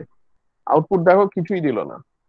কিন্তু আমাকে বলতে হবে তো যে যদি আমার এই ইন্টারভ্যালের মধ্যে কোনো টুইন প্রাইম না থাকে, তাহলে আমাকে ও বলে দেওয়া উচিত যে there exist no twin prime within this interval. তাহলে সেইটা আমি কিভাবে করব? তাহলে আমি এখানে একটা কাউন্ট বলে একটা ধরো রাখলাম, যেটাকে আমি 0 করলাম। কাউন্ট মানে কতগুলো টুইন প্রাইমস আছে সেটা চেক করছে। তাহলে এরা যদি দুজন এক হয়, তাহলে আমি একটু বাড়িয়ে লাগলাম, সেটা হচ্ছে শুধু এরা টুইন প্রাইমস প্রিন্টই করবে না, তার সঙ্গে আমাকে কাউন্টার ভ্যালুটাও বাড়িয়ে দেবে। কাউন্ট প্লাস প্লাস, এটাকেই আমি লিখতে পারতাম count equal to count plus 1, সেটাকেই সংক্ষেপে লেখার উপায় হচ্ছে কাউন্ট প্লাস প্লাস। তাহলে যদি এই ঘটনাটা ঘটে, তার মানে এইখানে আসা মানেই নিশ্চয়ই টুইন প্রাইমস এসছে বলেই এটা হয়েছে। তাহলে আমি লাস্টে একটা ইফ রাখতে পারি, যদি ইফ কাউন্ট ইকুয়াল টু 0, কি প্রিন্ট করবে? Printf there exists no twin prime in the interval। যদি তুমি ডিজাইন করতে চাও percentage B comma percentage B A comma B, হয়ে গেল। এটাকে সেভ করি, সেভ করে কম্পাইল করি, কম্পাইল হয়ে গেল, রান করি। এবার যদি আমি 2 আর 3 দিই, সরি 2 আর কি হলো, 2 আর 3 যদি দিই, তাহলে there exist no twin prime in the interval 2,3, হয়ে গেল। তাহলে এবার আমার প্রোগ্রামিংটা কমপ্লিট হলো। আমি একটু ছোট করে দিচ্ছি যাতে তোমাদের স্ক্রিনশটটা নিতে সুবিধা হয়। ছোট করা বোধহয় খুব কঠিন হয়ে পড়বে, এটাকে একটু নামিয়ে দিই।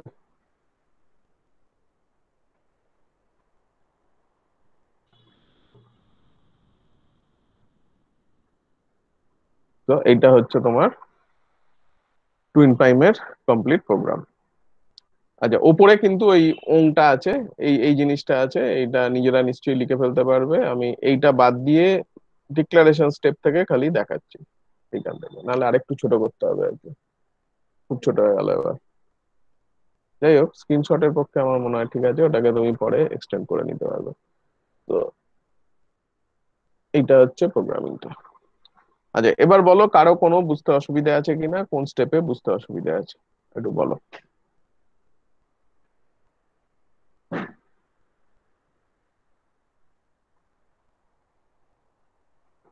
এরপরে আমরা যেটা করব সেটা কিন্তু একটা অ্যালজেব্রার প্রবলেম, একটা অ্যাবস্ট্রাক্ট অ্যালজেব্রার প্রবলেম করব।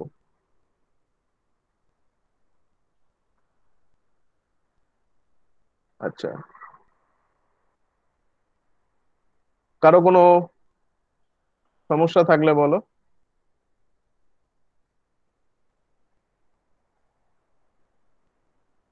গুড, তাহলে সবাই বুঝতে পেরেছো। নাও আমরা যে প্রবলেমটা নিয়ে ডিসকাস করব সেটা হচ্ছে একটা অ্যাবস্ট্রাক্ট অ্যালজেব্রার প্রবলেম।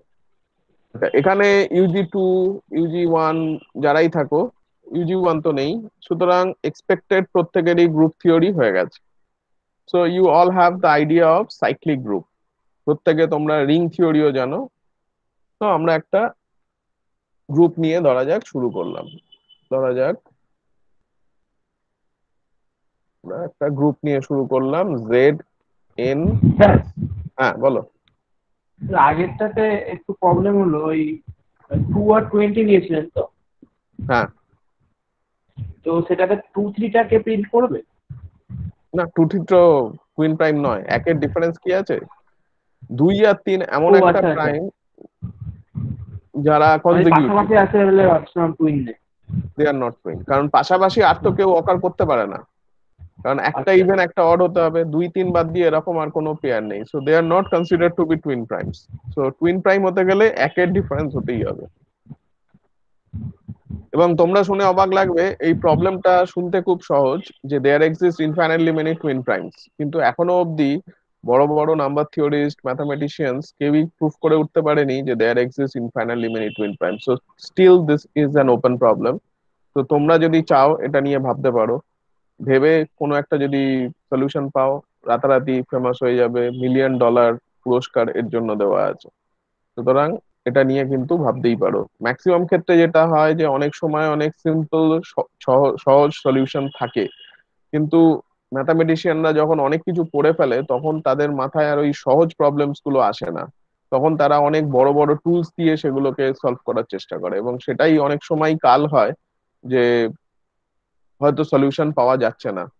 যেরকম হয়েছিল ধরো আমরা যে এই যে প্রাইমারিটি টেস্টিং অ্যালগোরিদমটা করলাম, এটা তো স্কোয়ার রুট অফ এন অব্দি, এই এনটার ভ্যালু যদি খুব বড় হয়, খুব বড় মানে ধরো হাজারখানা ডিজিট আছে, তাহলে কিন্তু সুপার কম্পিউটারের পক্ষেও তোমার এই মেথডে করা সম্ভব হবে না। কিন্তু আরো অন্য কোনো মেথড পাওয়া যায় কিনা, প্রবাবিলিস্টিক মেথড আছে, আমরা পরে দেখবো যে প্রবাবিলিস্টিক মেথড দিয়ে করা যায় কিনা, সলভেস্ট্রেশন বা মিলার রাবিন, আমরা সলভেস্ট্রেশনটা হয়তো ট্রাই করব। তো সলভেস্ট্রেশন মেথড হচ্ছে একটা প্রবাবিলিস্টিক অ্যালগোরিদম, সেই অ্যালগোরিদম দিয়ে এটা করা যায় কিনা। এরপরে প্রথম 2001-এ মনীন্দ্র আগরওয়াল দেখিয়েছিলেন যে সহজ উপায়ে করা যায়, এবং সেইটা ওনার বিটেক স্টুডেন্টরা মেনলি সলভ করেছিল, নিতিন আর নীরাজ। তো বড় বড় ম্যাথামেটিশিয়ানরা দীর্ঘকাল ধরে প্রচুর, মানে এটা একটা প্রাইম নাম্বারের প্রথম দিকের থেকেই একটা ভালো অ্যালগোরিদম পাওয়ার উপায় খোঁজার চেষ্টা চলছিল, কিন্তু কেউ পারেনি। এই মাত্র 2001-এ এসে সেটা প্রথম সলভ হয়েছে, যে ডিটারমিনিস্টিক পলিনোমিয়াল টাইম অ্যালগোরিদম প্রথম পাওয়া গিয়েছিল, যেটা কিনা মনীন্দ্র আগরওয়াল আর তার দুজন বিটেক স্টুডেন্টস নিতিন আর নীরাজ, এরা প্রথম সেটা সলভ করেছিল। তো নিতিন নীরাজ কিন্তু কম্পিউটার সায়েন্সের স্টুডেন্ট, ওরা কিন্তু নাম্বার থিওরি হাইফাই কিছু জানতো একেবারেই নয়। যদি প্রুফটা দেখো, এটা জাস্ট প্রাইমস ইন পি এই বলে সার্চ করবে, এটা অনলাইনে available, freely available, primes in P polynomial টাইমের জন্য খালি পি লেখা থাকতো, এইটা দিয়ে যদি সার্চ করো তাহলেই তোমরা পুরো জিনিসটা পেয়ে যাবে, এবং সেখানে দেখতে পাবে যে জাস্ট পলিনোমিয়াল রিংস ইউজ করে কিভাবে ওরা করেছিল। খুব সহজ প্রুফ নয়, কিন্তু স্টিল এতে যে খুব আহামরি ম্যাথামেটিক্স লেগেছে একেবারেই নয়। সো সেই জন্য বলছি, তোমরাও কিন্তু নতুন ফ্রেশ মাইন্ড তোমাদের, তোমরাও কিন্তু এখন বিভিন্ন প্রবলেমস গুলোকে নিয়ে ভাবতে পারো।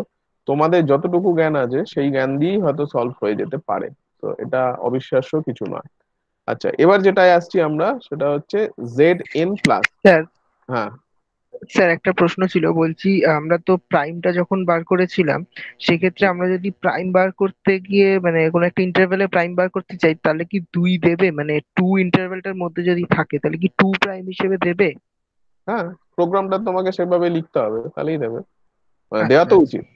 যদি না আচ্ছা দেয় তাহলে তোমার প্রোগ্রামিং এর লজিকের কোনো গন্ডগোল আছে।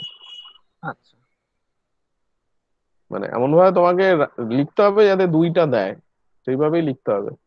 এবং এই যে চেক প্রাইম যেটা বার বার করেছো, দেখো এইটা 2 হয়তো দিয়ে দেবে তোমাকে, কারণ এটা স্কোয়ার রুট অফ 2 অব্দি যাবে, তো মানে 1 থেকে 1 লেস দ্যান ইকুয়াল টু 2, এটা ডিফল্ট তোমার কি করা আছে, ডিফল্ট হচ্ছে 0, 0 মানে নট প্রাইম, তাহলে এখানে উল্টে দিতে হবে আর কি, তাহলেই দিয়ে দেবে।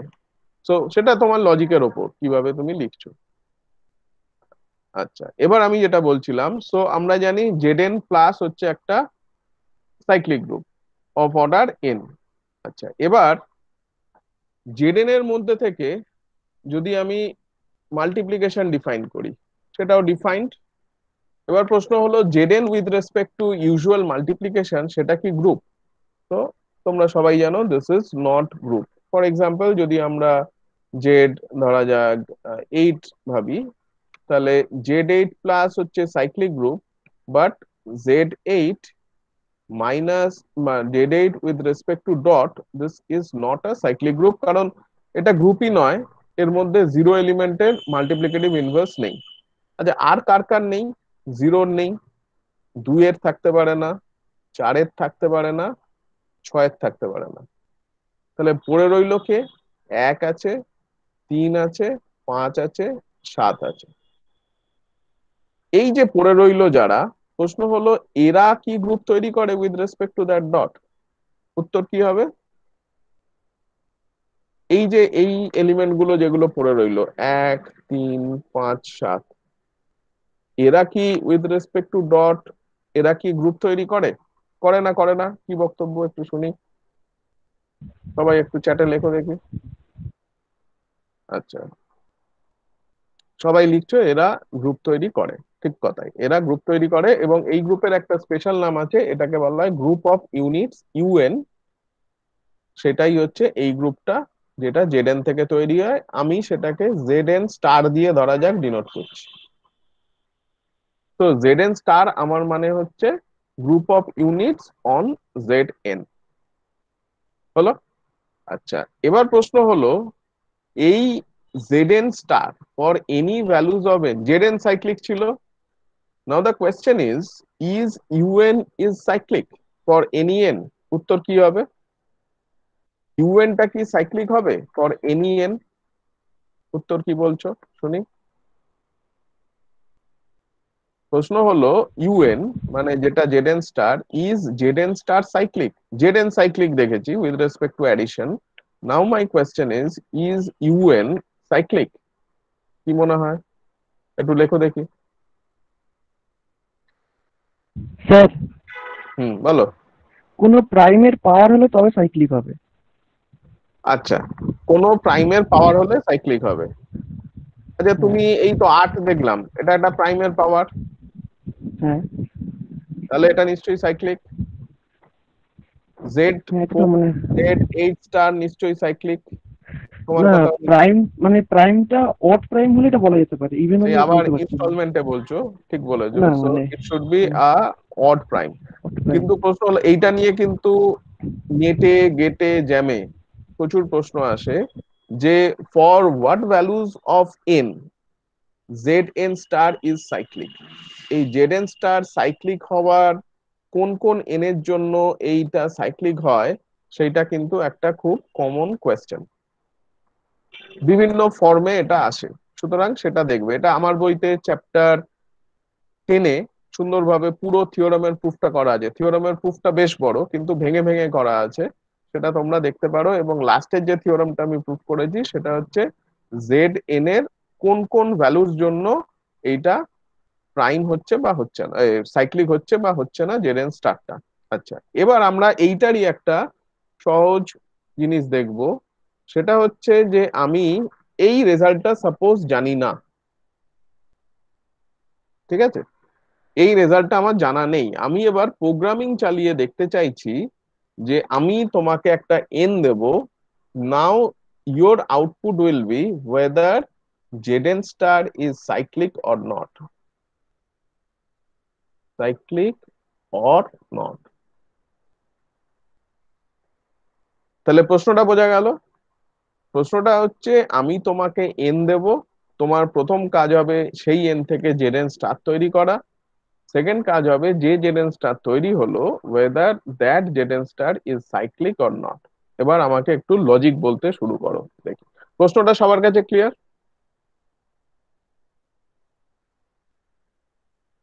প্রশ্নটা নিয়ে কারো কোনো প্রশ্ন নেই? এবার আমাকে এক এক করে মাইকে একটু বলতে থাকো দেখিনি কি ঘটনা ঘটছে।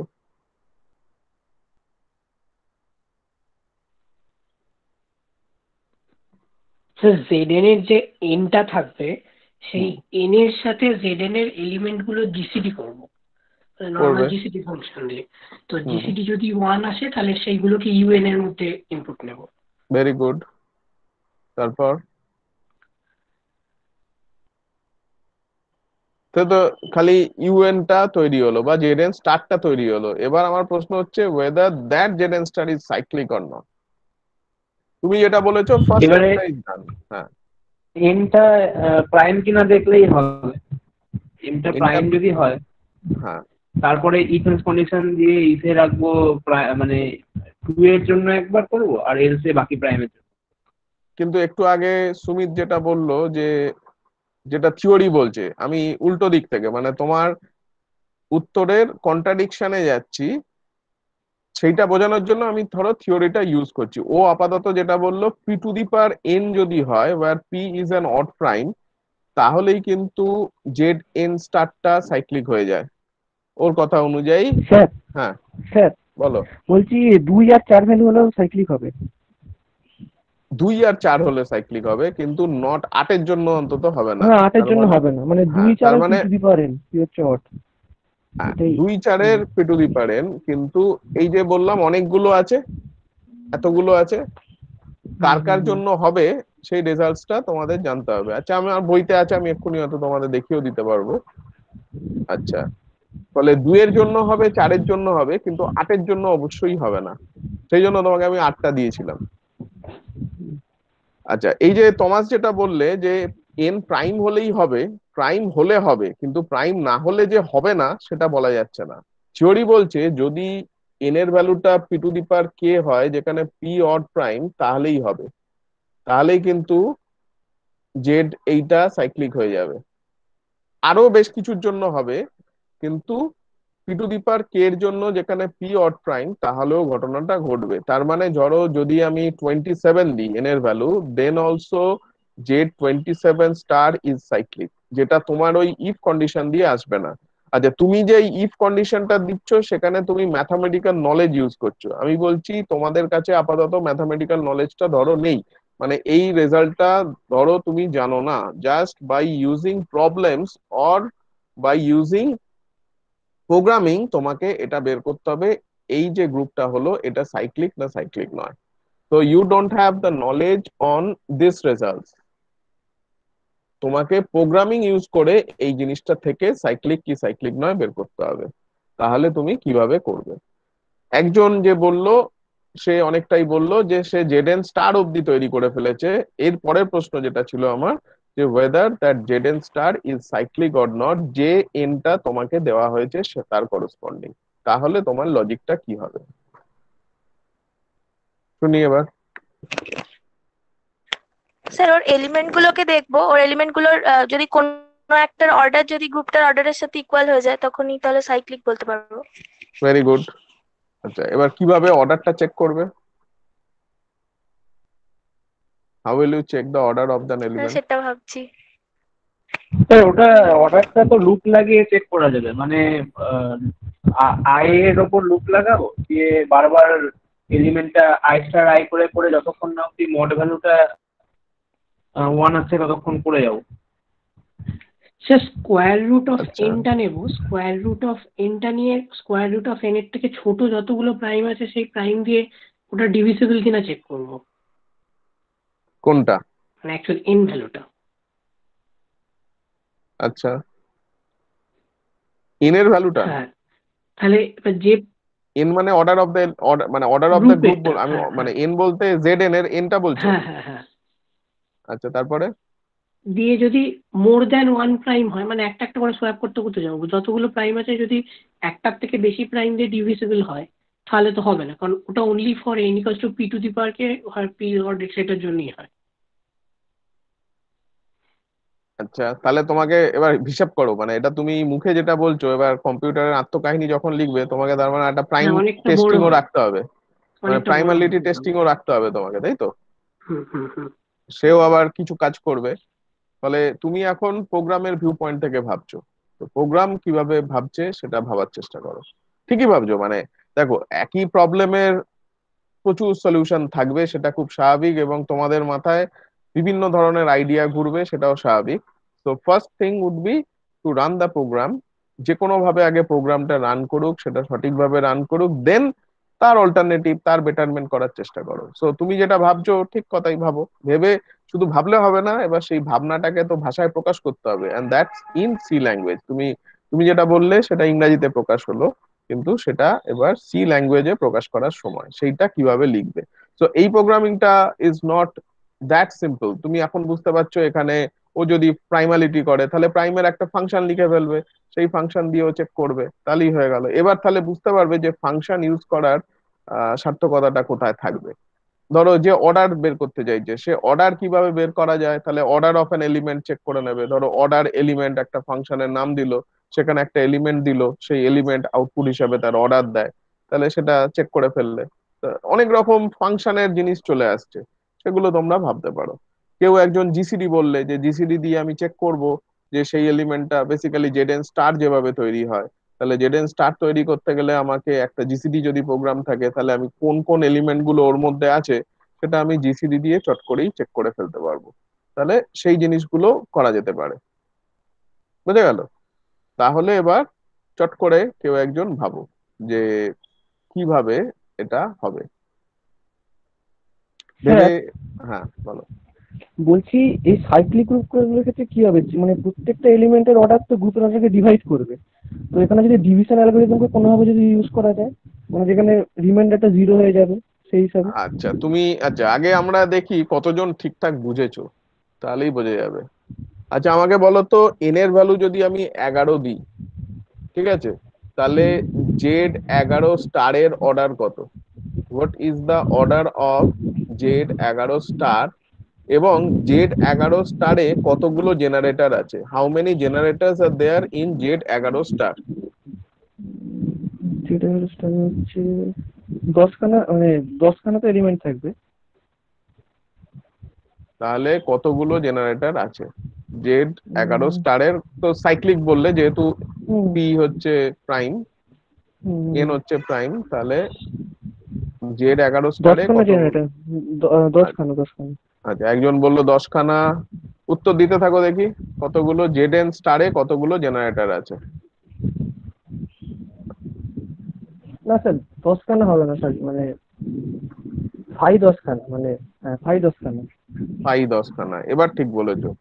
তো এইটাই কিন্তু প্রথম লোকের কাছে একটা গন্ডগোলের জায়গা হয়ে আছে বলেই বিভিন্ন রকম লজিক আসছে। সেটা হচ্ছে যে জেড 11 স্টার মানে এতে 11খানা 10খানা এলিমেন্ট আছে, সেটা একটা গ্রুপ তৈরি হলো, জেড এর কার্ডিনালিটি হলো 10, সেইটা একটা গ্রুপ। যখন এটা cyclic group, that must be isomorphic to Z10 with respect to addition. ঠিক আছে, এর মধ্যে কতগুলো জেনারেটরস থাকে? 5 অফ 10, তার মানে 4খানা, অ্যান্ড নট 10খানা। এটা কিন্তু অনেকেই ভুল করো। এই আইডিয়াটা তাহলে প্রথমে বোঝার চেষ্টা করো যে এর মধ্যে কতগুলো জেনারেটর আছে। যদি এটা সাইক্লিক গ্রুপ হয়, it should have a generator. তার মানে অ্যাটলিস্ট একটা এলিমেন্ট আমি পেয়ে যাব যে এলিমেন্টের অর্ডার হচ্ছে 10, তাহলেই হয়ে গেল, দেন this is a cyclic group. তাহলে আমার যদি প্রশ্ন হয় জেড এন স্টারের all জেনারেটরস, find all জেনারেটরস of Z n star, তাহলে আমি কিভাবে করব? যেখানে আমি আপাতত ধরে নিয়েছি এনটা, ধরো যা বললাম আর কি, এনটা পজিটিভ ইন্টিজার। তাহলে প্রশ্নটা ক্লিয়ার? প্রশ্নটা হলো যে একটা গ্রুপের যদি এই জেড এন ফর্মে থাকে, আমি ইউজার এন দেবে, আউটপুট হিসাবে আমার দরকার যে whether the group is cyclic or not. যদি গ্রুপটা সাইক্লিক না হয়, it will return the group is not cyclic for that particular n. এবার ওই গ্রুপটা যদি সাইক্লিক হয়, তাহলে return me all the জেনারেটরস of that group. তার মানে 11 এর জন্য আমি বুঝতে পারছি Z 11 star is a cyclic group, so I want all জেনারেটরস of this. চট করে কেউ আমাকে দিতে পারবে জেনারেটর গুলো? তাহলেই বুঝতে পারবে কি হচ্ছে। অঙ্ক মানে প্রোগ্রামিং ছেড়ে দাও, জাস্ট অঙ্ক করে আমাকে জেড 11 স্টারের জেনারেটর বের করে দাও, তাহলেই বুঝতে পারবে যে কি করতে হবে। তো গিভ মি ফিউ জেনারেটরস। আমরা জানি 4টে জেনারেটর, তুমি একটা জেনারেটরই বের করে দাও। তার জন্য তোমাকে কি করতে হবে এবং কতটা খাটতে হবে, তাহলেই বুঝতে পারবে যে তোমার প্রোগ্রামে কি করতে হবে। এবং সেইটা 11-র বদলে যদি আমি 101 করে দিই, তাহলেই তোমার অবস্থা খারাপ হয়ে যাবে।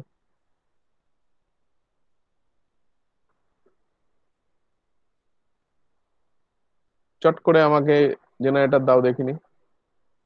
আচ্ছা 4 ইজ আ জেনারেটর। আচ্ছা না, 4 নয়, জেনারেটর নয়, এরা 4টে জেনারেটরের কথা বলেছে। হ্যাঁ, আমাকে অ্যাটলিস্ট একটা জেনারেটর কেউ একজন বের করে দাও।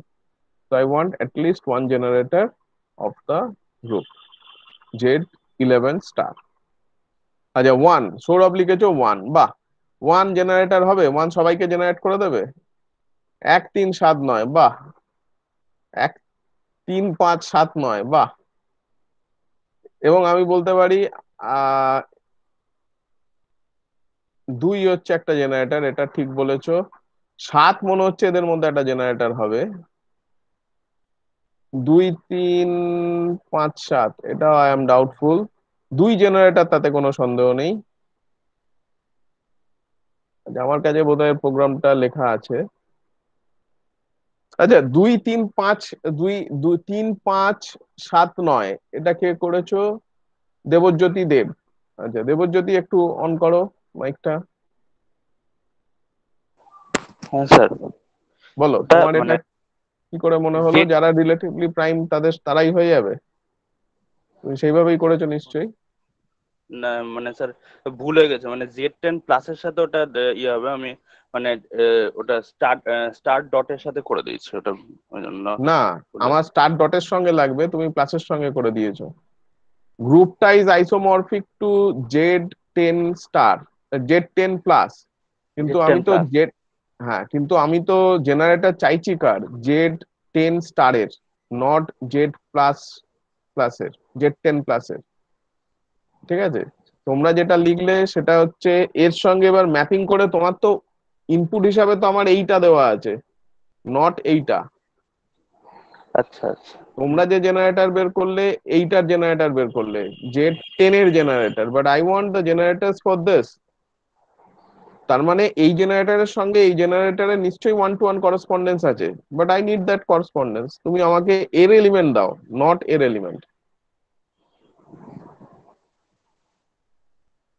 আচ্ছা, যে 2 বলেছো 2 ইজ আ জেনারেটর, তাহলে তোমাকে চেক করে দেখতে হবে কিন্তু যে 2 এর অর্ডারটা সত্যিই 10 হচ্ছে, then only you will able to say that এটা হচ্ছে। আচ্ছা কেউ কিছু বলতে, বলো। সুপর্ণা কিছু বলতে চাইছো?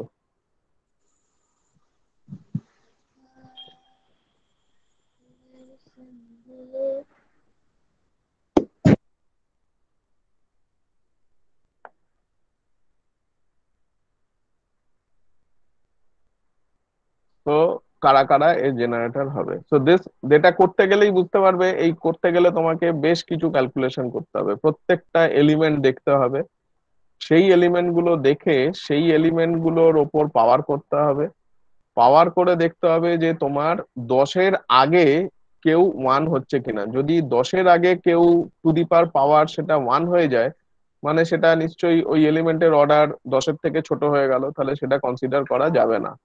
So you have to think about all the elements with all the powers. আচ্ছা, যে এক বলেছিলে, এক তো কখনোই হতে পারে না, কারণ এক দিয়ে মাল্টিপ্লিকেটিভ গ্রুপ দিয়ে তুমি কখনোই জেনারেট করতে পারবে না। খেয়াল করো, তোমরা অনেকেই হয়তো অ্যাডিটিভ গ্রুপ হিসাবে গুড়িয়ে ফেলছো। আচ্ছা, 2 পেয়েছো, 6 পেয়েছো, 9 পেয়েছো, আচ্ছা 4টে পেতে হবে। আচ্ছা আমি একটা প্রোগ্রাম হয়তো আমার কাছে থাকতে পারে, লিখেছিলাম প্রাইমের জন্য, খালি প্রোগ্রামটা চলবে দেখি।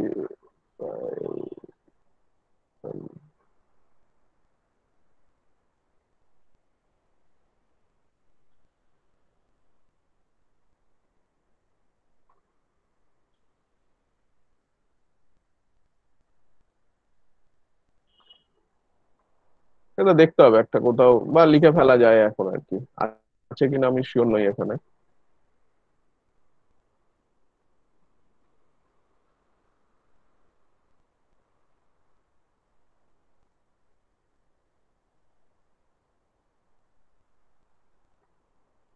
আচ্ছা তোমাদের আর কার কি বক্তব্য একটু শুনি। 5, সুমিত 5 পেয়েছো। আচ্ছা সো চেক করে দেখার বিষয়, তাই তো, যে যারা 9 পেয়েছো 5 পেয়েছো তারা ওই যে আইডিয়াটা বললাম সেইটা দিয়ে প্রত্যেকে এবার একটু চেক করো। তাহলে আমরা এটা নয় পরের দিন দেখা যাবে, তাহলে ইনপুটটা একটু দেখো। ইনপুটটা হচ্ছে যে ইউজার তোমাকে n দেবে, তোমার কাজ হবে Zn স্টার তৈরি করা। If Zn star is not a cyclic group, তুমি বলবে Zn star is not a cyclic group. যদি Zn স্টার সাইক্লিক গ্রুপ হয়, তাহলে সাইক্লিক গ্রুপ হলে সাইক্লিক গ্রুপ দেবে, and give me all generators. আমরা জানি যে there will be phi of, কতগুলো জেনারেটর হবে, ফাই অফ ফাই এন। তাহলে নাম্বার অফ জেনারেটরস হবে ফাই অফ ফাই এন। খেয়াল করো, phi of phi n arbitrary N গ্রুপের যদি হয়, প্রথমে আমি জেড এন থেকে জেড এন স্টার তৈরি করব, জেড এন স্টারে ফাই এন খানা এলিমেন্ট থাকবে। জেড এন স্টার যদি সাইক্লিক হয়, তাহলে that must be isomorphic to Z phi n plus. Z phi n এর মধ্যে কতগুলো জেনারেটর থাকবে, জেড ফাই এন এ ফাই অফ ফাই এন খানা এলিমেন্ট থাকবে। সো ইন জেনারেল যদি গ্রুপটা সাইক্লিক হয় তাহলে there will be phi of phi n many generators. তাহলে আগে যখন 11 দিয়েছিলাম, ফাই অফ ফাই 11, ফাই 11 মানে হচ্ছে 10, সো ফাই অফ 10 মানে 4, তাহলে 4খানা হলো। So I need all the জেনারেটরস। প্রশ্নটা সবার কাছে ক্লিয়ার? প্রশ্ন ক্লিয়ার হলে এবার আমার উত্তরটা লাগবে। ঠিক আছে, তাহলে এই প্রোগ্রামটা সবাই মিলে একটু ট্রাই করো, ট্রাই করে দেখা যাক। নেক্সট উইকে হয়তো মানডেতে ক্লাস নেব আমি, কারণ তারপরে হয়তো আর এই উইকে সময়, নেক্সট উইকে আর টাইম পাবো না। আমার বুধ বৃহস্পতি দুদিনই টক আছে, আবার শনিবারও হয়তো কিছু কাজে ব্যস্ত থাকবো। সেই কারণে এই উইকটা একটু বেশি করে ক্লাস নিলাম। তবে আস্তে আস্তে যখন আমার প্রেসিডেন্সির ক্লাস শুরু হবে তখন কিন্তু এইটার ফ্রিকোয়েন্সি কমে আসবে। তবে আর আমার হয়তো 3-4টে ক্লাস হলে মোটামুটি সি প্রোগ্রামিংটা একটা পর্যস্ত জায়গায় দাঁড়িয়ে যাবে, এবং তারপর আস্তে আস্তে তোমাদের ওই অ্যাসাইনমেন্ট ওগুলো করলে তোমরা বেশ খানিকটা সি সম্পর্কে আইডিয়া পেয়ে যাবে। আচ্ছা, এটা তাহলে তোমাদের জন্য হোমওয়ার্ক রইলো, এটা ট্রাই করো। আর কারো কোনো প্রশ্ন থাকলে বলো।